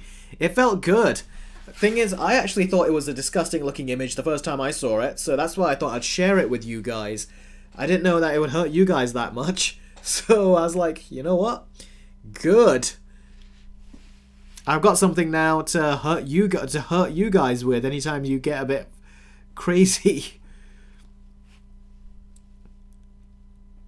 Jake, yes, I have seen Batman Beyond Return of the Joker, and I absolutely love it. Great movie. Loved it. Watched it as a kid, and I've seen it as an adult, and it's still great. Syed says, I think Ice Age is the most overrated kids franchise ever. Really? I think it's the most underrated. People really don't like the Ice Age movies, and I'm like, I don't like the second one, but the others, me and my family watched them, and we've watched them a couple times, actually. Many years ago, not recently, and we all laughed at it. I remember I was testing Disney Plus on a TV or something a while back, and me and my brothers were watching it. We watched a sequence where they were running away, I think it was Ice Age 4, when they're running away from the bad guys, and Manny throws Sid, who's knocked out, onto, like, this ice glacier. He throws him onto it, hoping to have him protected, but then he slides off of it and then falls back down. He's like, ugh. I remember we laughed at that. Both my brothers were there watching, and my younger brother, he laughed. Like, he was, like, surprised. Like, he didn't see that coming. That was, like, actually a creative action sequence where they tried to make the stakes keep going up. So that was really good. I was very impressed. Very, very impressed with that.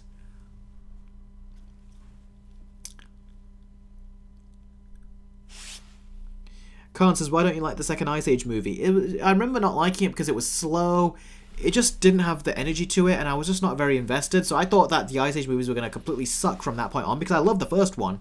Watched it as a kid. It was great. But they did actually get a lot better, I think. From 3 onwards, Simon Pegg plays a character in the third one. It did get very funny. Like, really funny. So, yeah.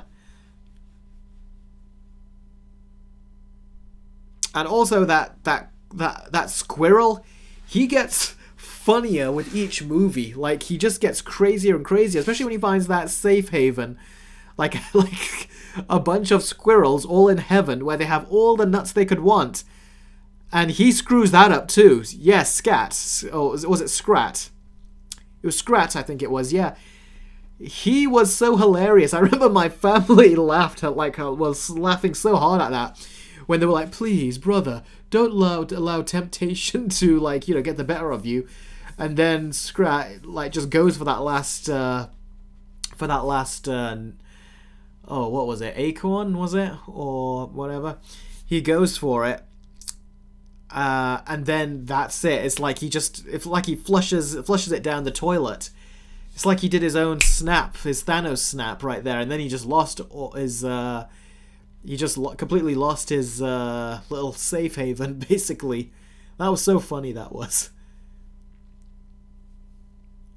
And his scream is iconic, I think. It was so funny.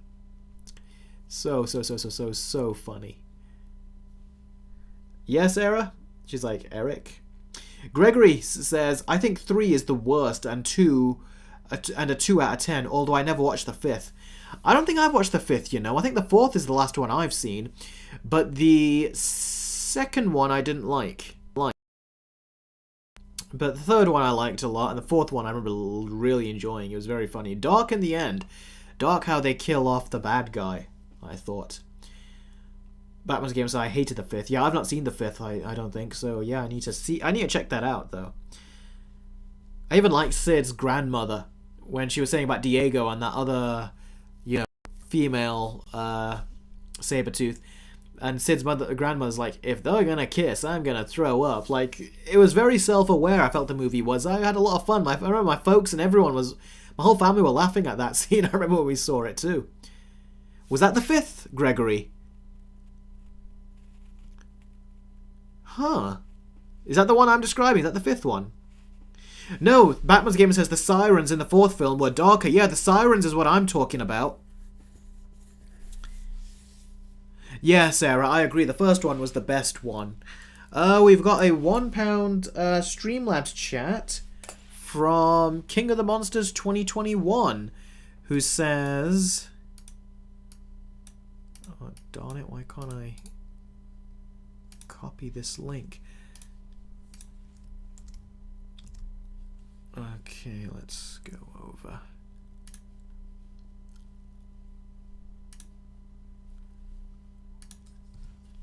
Sent a link to me, which King of the Monsters 2021 has, who says this image is going to get Eric going. What image will get me going?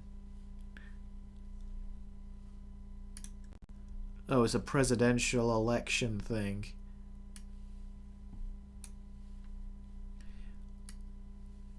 Honestly, it isn't really gonna get me, buddy, because... Let me save this. These political stuff don't really get to me because the thing is, it doesn't matter who they elect, they don't care about the people. So, it's like they're all in it, in it for themselves. They don't care about any of us. So why would I, get a reaction from that? That's not the kind of person that I am. I just think, yeah, they're gonna be like this, so why bother getting mad about... Well, you can get mad about it, but this is what he sent me. You can get mad about it, but the thing is, we all know whoever they elect, they haven't got the interest of the people in mind. It's all a facade. They don't care. So, yeah, thank you for the donation, King of the Monsters 2021. I really appreciate it. And again, I hope you enjoyed that commission video that you did, that I made for you, of Godzilla Final Wars. Hope you enjoyed it. Harshly Critical says, Eric, what's your opinion on Batman Arkham Origins? I thought it was underrated. Yeah, everyone now says it's underrated. I thought it was underrated when people hated it even back then. I was like, it's got problems for sure, but I still really enjoyed it. I have it on my Steam Deck. You can see my Steam Deck right over here. I still play it on my Steam Deck as well. I've got that there. I've got it there, and I've been playing it on my Steam Deck. I played Arkham Asylum still, Arkham City, Arkham Knight. I still play them. So yeah, that's another great one. It's why I love the Steam Deck, because they keep remastering Batman Arkham Asylum and Arkham City, and they keep, and Arkham Knight, but they never release the Arkham Origins. And that's what's great about Steam Deck, is that now I can play it, and you can play it with max settings. So it's great. King of the Monsters says, oh yeah, very much enjoyed it. That's great. I look forward to when you do the next one, which you still haven't told me what you want it to be. You know, I was going to go for the All-Out Monsters Attack, the long name one. I was going to go and review that one, because it seemed like that's the one that you were landing on. I was planning to review it on your birthday, which you said was March, you said. You said you'd like it to be then. If you want it sooner, I can do it sooner as well. But, yeah, I'll try to do that. But before I do your next one, I'll have to do Megamind for G-Gamer. G-Gamer is another one I gotta do. Megamind 2. Jess says, truth or dare, Eric? Truth.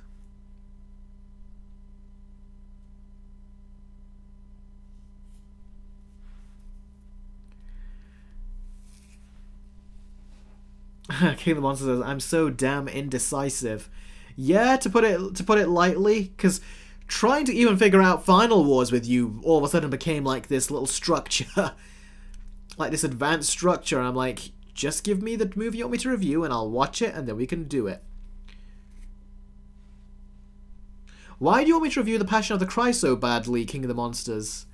That feels like a bizarre movie to review, almost. Because a lot of the footage I won't be able to even show you due to YouTube, not liking that kind of footage, so I won't be able to show it. So I'm going to have to be showing a lot of boring footage, whereas with the Godzilla stuff, I can show the destruction, I can show all the cool imagery and visuals.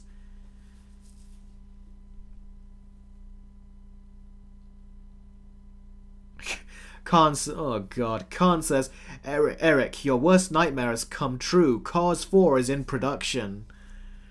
Oh, boy. Well, it can be released for anyone else who wants it, but I've been ignoring them all after that first one. Saeed, I do like Top Gun Maverick. I saw it on my projector at home, just over there, and I liked it. I didn't love it like everyone else did, but I liked it. King of the Monsters says, oh shoot, I forgot. It'll be censored due to blood and got baggage. Yeah, it's totally going to be, buddy. That's why I'm so sorry that, it's like, I'd like to do a proper review for you, but it will be very hard to do so. Because I do show more blood than other content creators do, but I'm still careful, and they won't like that. Jake! Oh, thank you very much, buddy. I know that doing donations is difficult right now, and the fact that you did it, I really appreciate that, buddy. Jake says, fun fact, the type of animal scrat is a Croonpio. I hope I said that right. Croonpio. Anyways, yeah, I'm a fan of most of the Ice Age films, especially the third. Anyways, seen Disturbia. By Disturbia, I think you're talking about the Shia LaBeouf movie, which was basically a remake of Rear Window. Yeah, I saw that. Really enjoyed it. Seen it many times. It's very funny. I like the characters in it. Me and my family enjoy it. It is a fun movie, and it's got a very cool concept. I have since seen Rear Window. Me and my brother watched it in 4K on my projector, and it was nice. It was a good classic movie from Alfred Hitchcock. I'd say it's my favorite movie of his. Yeah, I really enjoyed that. Disturbia was a lot of fun. This is when Shia LaBeouf was around the time. It was the same year he made the first Transformers movie, so it was when he was becoming a fun person to watch in these films. Versus what he is now and everything, But at the time, it was a lot of fun. And shortly around that time, I think me and my family started watching Even Stevens, which started coming on TV, and that's a great show. In fact, me and my brother have been rewatching Even Stevens over the past few days, maybe like the last week. Here and there, we've been trying to watch episodes of it. It's just so much fun to watch. So yeah, great time. Sarah says, gotta go with Jess. He's a bit chaotic, but it's always fun when he's around. Also, apparently me and him are a couple now, so yeah. Oh, Jake says, I saw it on Netflix for the first time a few weeks ago. Oh, wow, really?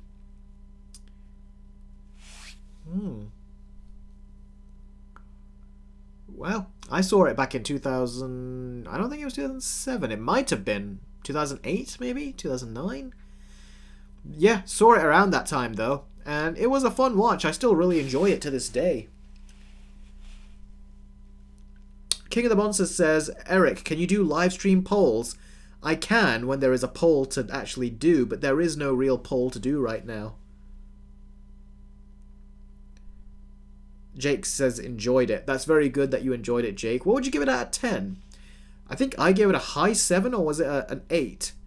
Because the movie is technically like a 7, if you were to really get down to it. But if you really enjoy it, like I have, it could potentially go up a bit higher. So I'd say probably an 8, even though I know it's really a 7 objectively. But personally, because I've watched it so many times and watched it with my brothers and sisters, my family, it is a very... It kind of goes higher in my ratings, technically. So I'd say probably an 8. A low 8. Jake says maybe a 7 out of 10 or an 8. Yeah, that's kind of where I am. King of the Monster says, what if that poll decides what movie I'd choose between the 3 for you to review? You seriously want that to be put down to a poll? I mean, you've paid for a quick movie review. I would have thought you'd want to have control and final say over which movie you want me to review. Trevor Bistro says, Rear Window or Psycho? I've seen Psycho a long time ago now, but I'd say Rear Window. Psycho, though, was a very good movie, how it was done. And I watched it after I watched the show Bates Motel. That's when I watched it. And then I watched Psycho 2 as well. And Psycho 2 I thought was surprisingly good as well.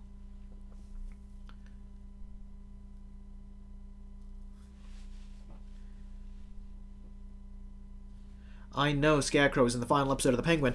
I heard people say that. I don't know if that means he's going to be Scarecrow. I hope not.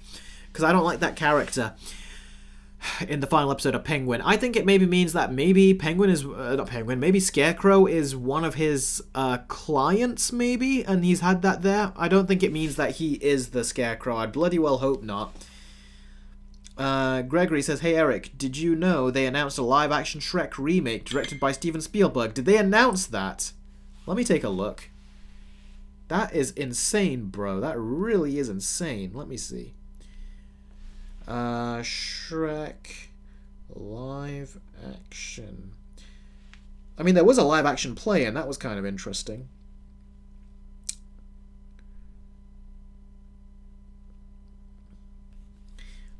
I've never heard of that. Yeah, Batman's Gamer. Jonathan Crane is Scarecrow, so I don't think that's him, and I bloody well hope it ain't, because I would want to see a new Scarecrow. Not that one. Not the one that they did, you know. With Julian, that would be bad.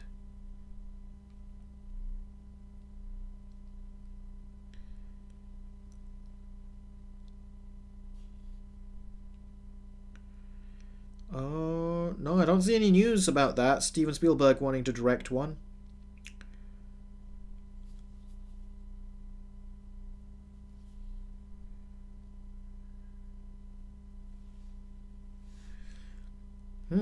This is something a little bit interesting I just came across. I didn't know this. Shrek was apparently a book first. It says, Steven Spielberg acquired the rights to the Shrek book in 1991, planning to make it into a 2D animated movie starring Dan Aykroyd as Shrek and Chris Rock as Donkey. However, DreamWorks acquired the rights and created the Shrek movie we know. Wow. Interesting. Brandon says, do you think the new Karate Kid movie will be good? I don't know. I think it seems forced like the idea to me. However, my folks just finished watching the recently released season of Cobra Kai. They said it was really good, especially the last 2 episodes. I still have to see the recent season. I don't like that, like I've told you before on these live streams, I don't like that they've split them into 3 chunks. So I've been waiting for the 3 to come out. But because there's 10 episodes now, I might watch this recent season. So I probably will give it a watch.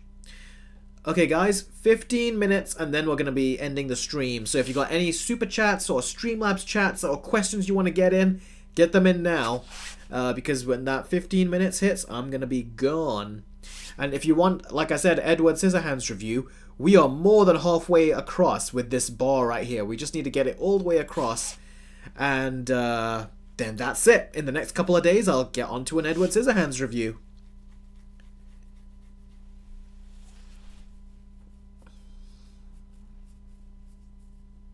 Matthew, I have watched Insidious, and scared the crap out of me the first time I saw it, mainly because of that, the music was so over the top, it was funny but scary at the same time. The main theme of Insidious, and that creepy old woman that was so freaky to me, and I didn't know why. And the reason why is because it was really an old man in that makeup, which made it look even more rotten. And mentally, you're like, why is this disgusting thing wearing a bridal dress? Like, does it think it's pretty or something?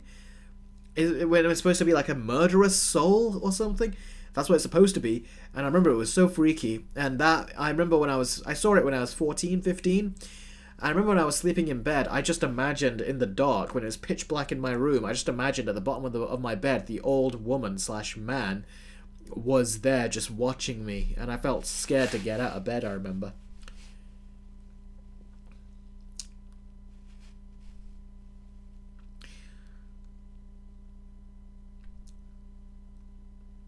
Big Bash says, Eric, what was the hardest video to make? That's a very good question. What video was the hardest to make? There are ones that were hardest to make due to copyright claims, but I don't think that's what you're talking about. I think you're talking about which video was just the hardest to make. Ooh, what was the hardest? Because they're not necessarily... Oh, Jake, you have to go. Oh, I'm sorry to hear that, buddy. I would have liked you to stay all the way till the end, you know, when we end the stream at the 2-hour point. I'm glad you were here as long as you were. Thank you, Jake, for coming down, and thank you for the donation as well. I know you said it's harder to do that now, but I really appreciate that you did it. Really, I do. So thank you very, very much, Jake. Love you, buddy. Take care, and hopefully I'll see you next week. Take care. The hardest video that I made...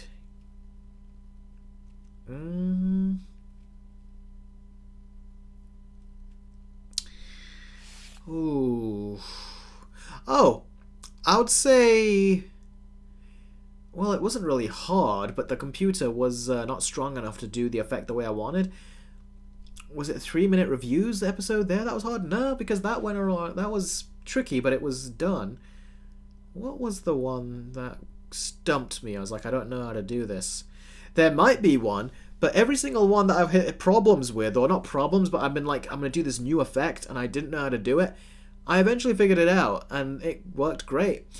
I'd say the hardest video to make, I'll tell you actually, it was a combination of It versus It and Annabelle 1 versus Annabelle 2. The reason I say that is because I was working on both those versus videos around the same time, and they were like, it put me in a bad place mentally, because the music from both those movies, I could actually use music from the movies at the time, because, you know, the copyright system wasn't so, you know, hardcore like it is now.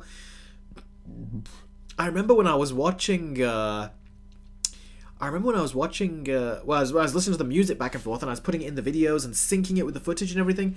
It put me in a bad place, and it was just making me feel low. And it took me a month to edit that It review, that It versus It, that first one I did. And yeah, it really made me feel low. And I was saying to my dad as well, I was like, I dread going into my room, and I dread opening up my laptop, and I dread editing the video.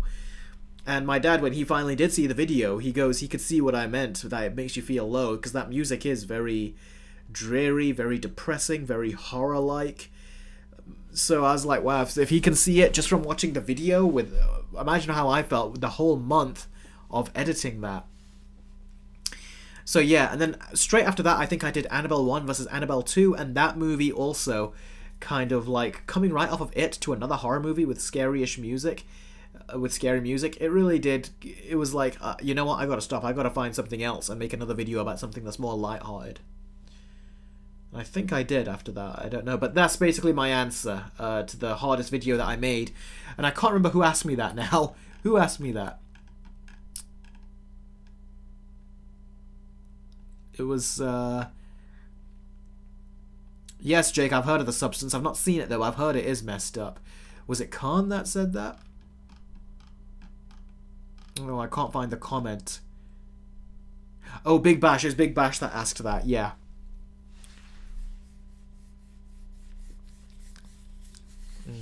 Does anyone think that we can fill up this bar, by the way?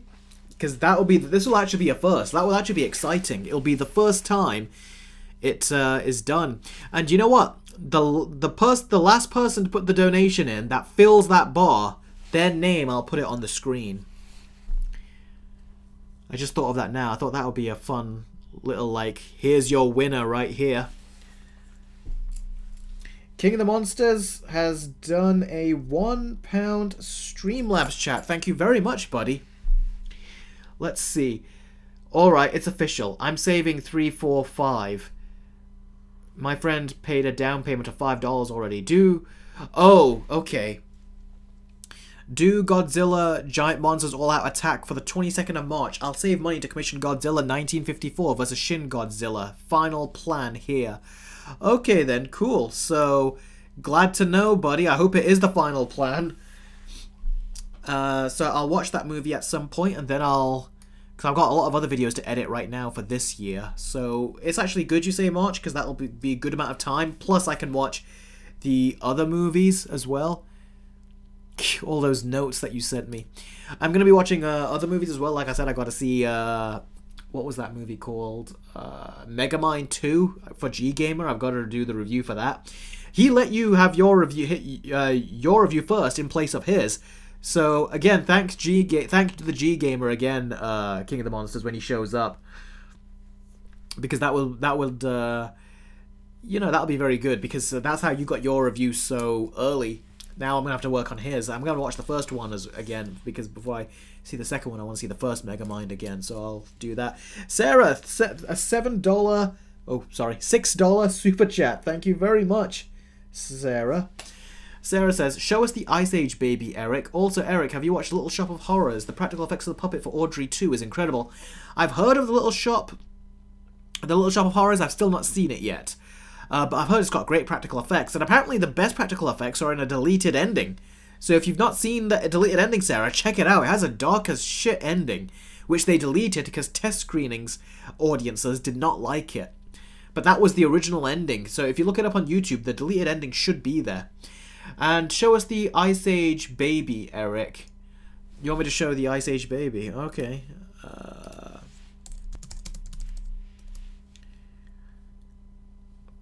Oh, there's some ugly photos of that Ice Age baby. But there are some cute... One person put a bloody hunting rifle aimer thing on it. If you search the Ice Age baby, man, you come up with some really nasty stuff here. It's not really a cute baby, I will say that. I remember watching the movie years after it came out, and I was like, this looks like a more CGI-ish baby now than it did back then. Okay, here's an image of the baby.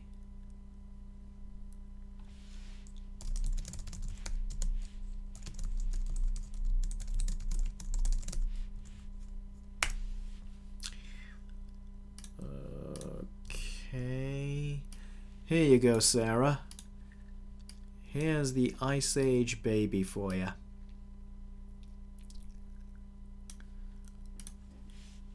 There you go. And thanks for the donation, Sarah. Yeah, like I said, if anyone thinks they can fill that, this will be a first. We'll have actually filled that bar and get an Edward Scissorhands review. Gregory says, Eric, have you seen the Mad Max movies and what did you think of them? I've wanted to see them for a while, but the only one I've seen is Mad Max Fury Road. Yeah, I did not even see the recent one, but I probably should before this year comes to an end, to see if it ends up on my best or worst of movies list, or just on no list. I have to see. But yeah, I need to see it. I need to. Let's see. But yeah, I do want to see it, buddy. I do genuinely want to see it. Sarah has done another $6 super chat. Thank you very much, Sarah. So generous of you. Really, Sarah, I really appreciate it. You really are like the new Jake. Let's see. Sarah says, fun fact, they did not delete the ending. They just changed the ending for the theatrical release. And I saw both, and I liked both in their own way. Ah, interesting. So they had two different versions, did they? So they didn't delete the ending. So what, does that mean on DVD or something they restored the ending? Is that what happened? Gregory says, I watched all and loved them, especially Fury Road. Did you like that movie? I liked Fury Road, yeah. But maybe because I didn't see the previous Mad Max movie, I didn't love it like other people did. But I do want to see that movie again. Maybe I will love it seeing it the second time. But yeah, I do want to see it again, for sure. Alright, I think it's time we got rid of that baby here. I've kept the baby on for a good bit. We want to see Edward Scissorhands here. What, Sarah, is Jess talking about your feet? Jess, you don't want to be going... the last person you want to be imitating is Quentin Tarantino, so... If you're imitating Quentin Tarantino, step back for a second and think about that.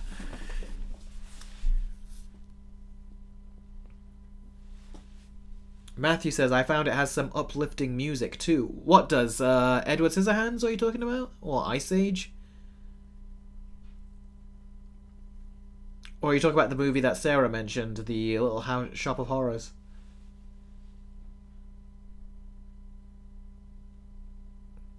Gregory says, what does Quentin Tarantino do? He makes great movies. He has a weird obsession with feet. If you watch all his movies, it's a thing that people know.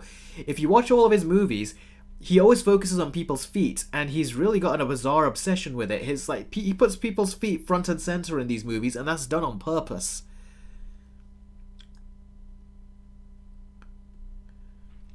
So yeah, Gregory, it's a very weird thing he has. It really is. Deadwolf says, Eric, what was your thoughts on Better Call Saul, the spin-off of Breaking Bad? I've not seen it yet, but Breaking Bad I've seen, and I thought it was good. I did really, really enjoy it. My only problem with Breaking Bad is that it wasn't very tight. It's like it would ramp flatlining like that in terms of pace, and I didn't like that. Oh, Matthew says, I found It has some uplifting music. I'm surprised it made you feel down. No, the uplifting music was good, but I'm talking about the horror music. Editing the horror music into the review. Check the review out again. You'll see I had to do a lot of horror music. And I had to make sure that it synced with the footage every single time. Then I had to adjust every second of music you hear in that video, and all of my videos, I'm adjusting it like every second of the way so you can hear the music and hear my vocals, my voice. So yeah, it's a lot.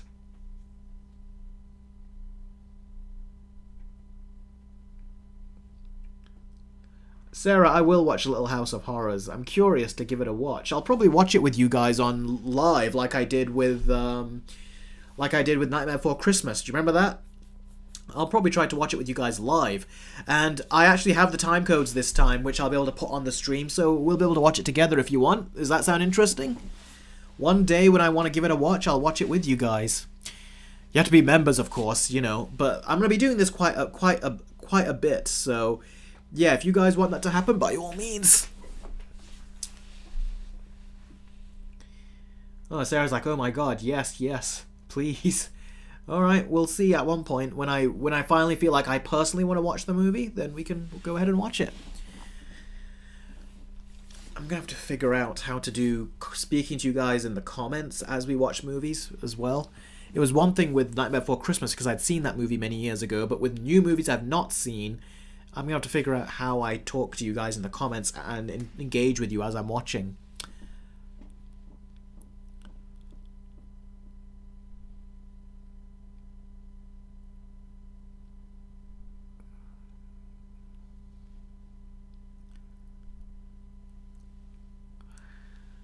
Ooh, look at that. 2 minutes until the stream ends. That went by quick. Khan, right when I said that, Khan says how many minutes until the stream is over. I wonder what it was like for you in terms of timing when you typed that, and then when you pressed enter, immediately I just gave the answer.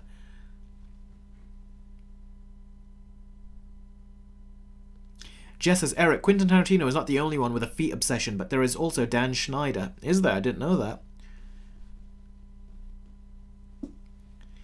King of the Monsters, all you gotta do is message me on Patreon, but you gotta come to a point where you say to me, this is the one I want, because I don't want to have to buy the wrong one.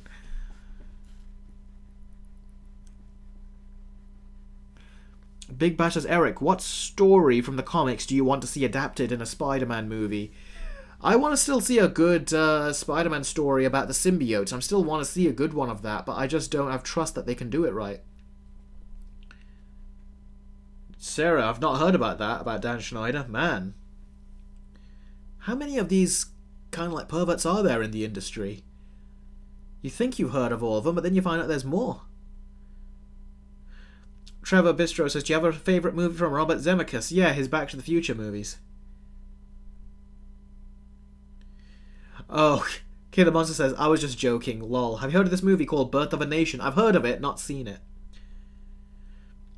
Big Bash, I did hear about Diddy, yeah. But I just ignored it. I was like, another one? Seriously?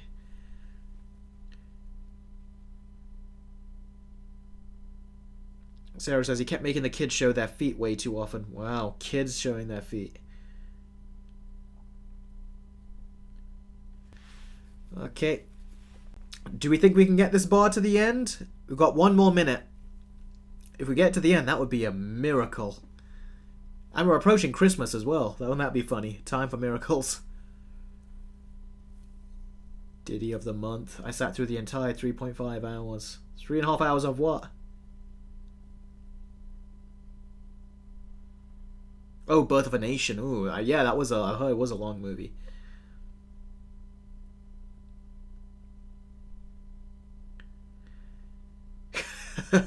Sarah goes, sadly no, I want to be able to eat this month. Sarah, I did not mean it from you specifically. I meant from anyone else in the chat. You've been very generous. All of you have been very generous. I always appreciate it. Well, if it's not done this one, maybe I'll keep it like this for the next week. We'll see. But you guys all know, anytime during the week you can donate through Streamlabs, and that bar will get full. So next time we actually come to the next stream, we take a look at what the bar is at. It could get more full, and it might be already be done before we start. So yeah, that just trying to let you guys know the rules with that bar. So yeah. Oh, it's been an absolute pleasure with you guys. I really do. I love all of you. Seriously, I do. It's because of you guys I'm able to do what I do, and you guys just constantly give me so much support. And I always really enjoy doing these sessions with you guys. I love every single one of you. Remember to keep watching these videos. Share my videos when you can, because sharing it really does help. If you can share it to your social media and stuff like that, that would be good enough. Always give the videos a thumbs up, because that helps the algorithm. Commenting helps the algorithm. Again, sharing the videos helps the algorithm. So please do all that as much as you can, and I'd really appreciate that, because I do want the channel to grow. So maybe one day I don't have to rely on donations and things, you know, to kind of like keep this going. But as of right now, we're having a steady progression and growth. So yeah, absolutely wonderful time. I had an absolutely wonderful time chatting with all of you, and I can't wait to see you again next week. So thank you very much, everyone, for watching, and I will catch all of you very, very soon. Take care.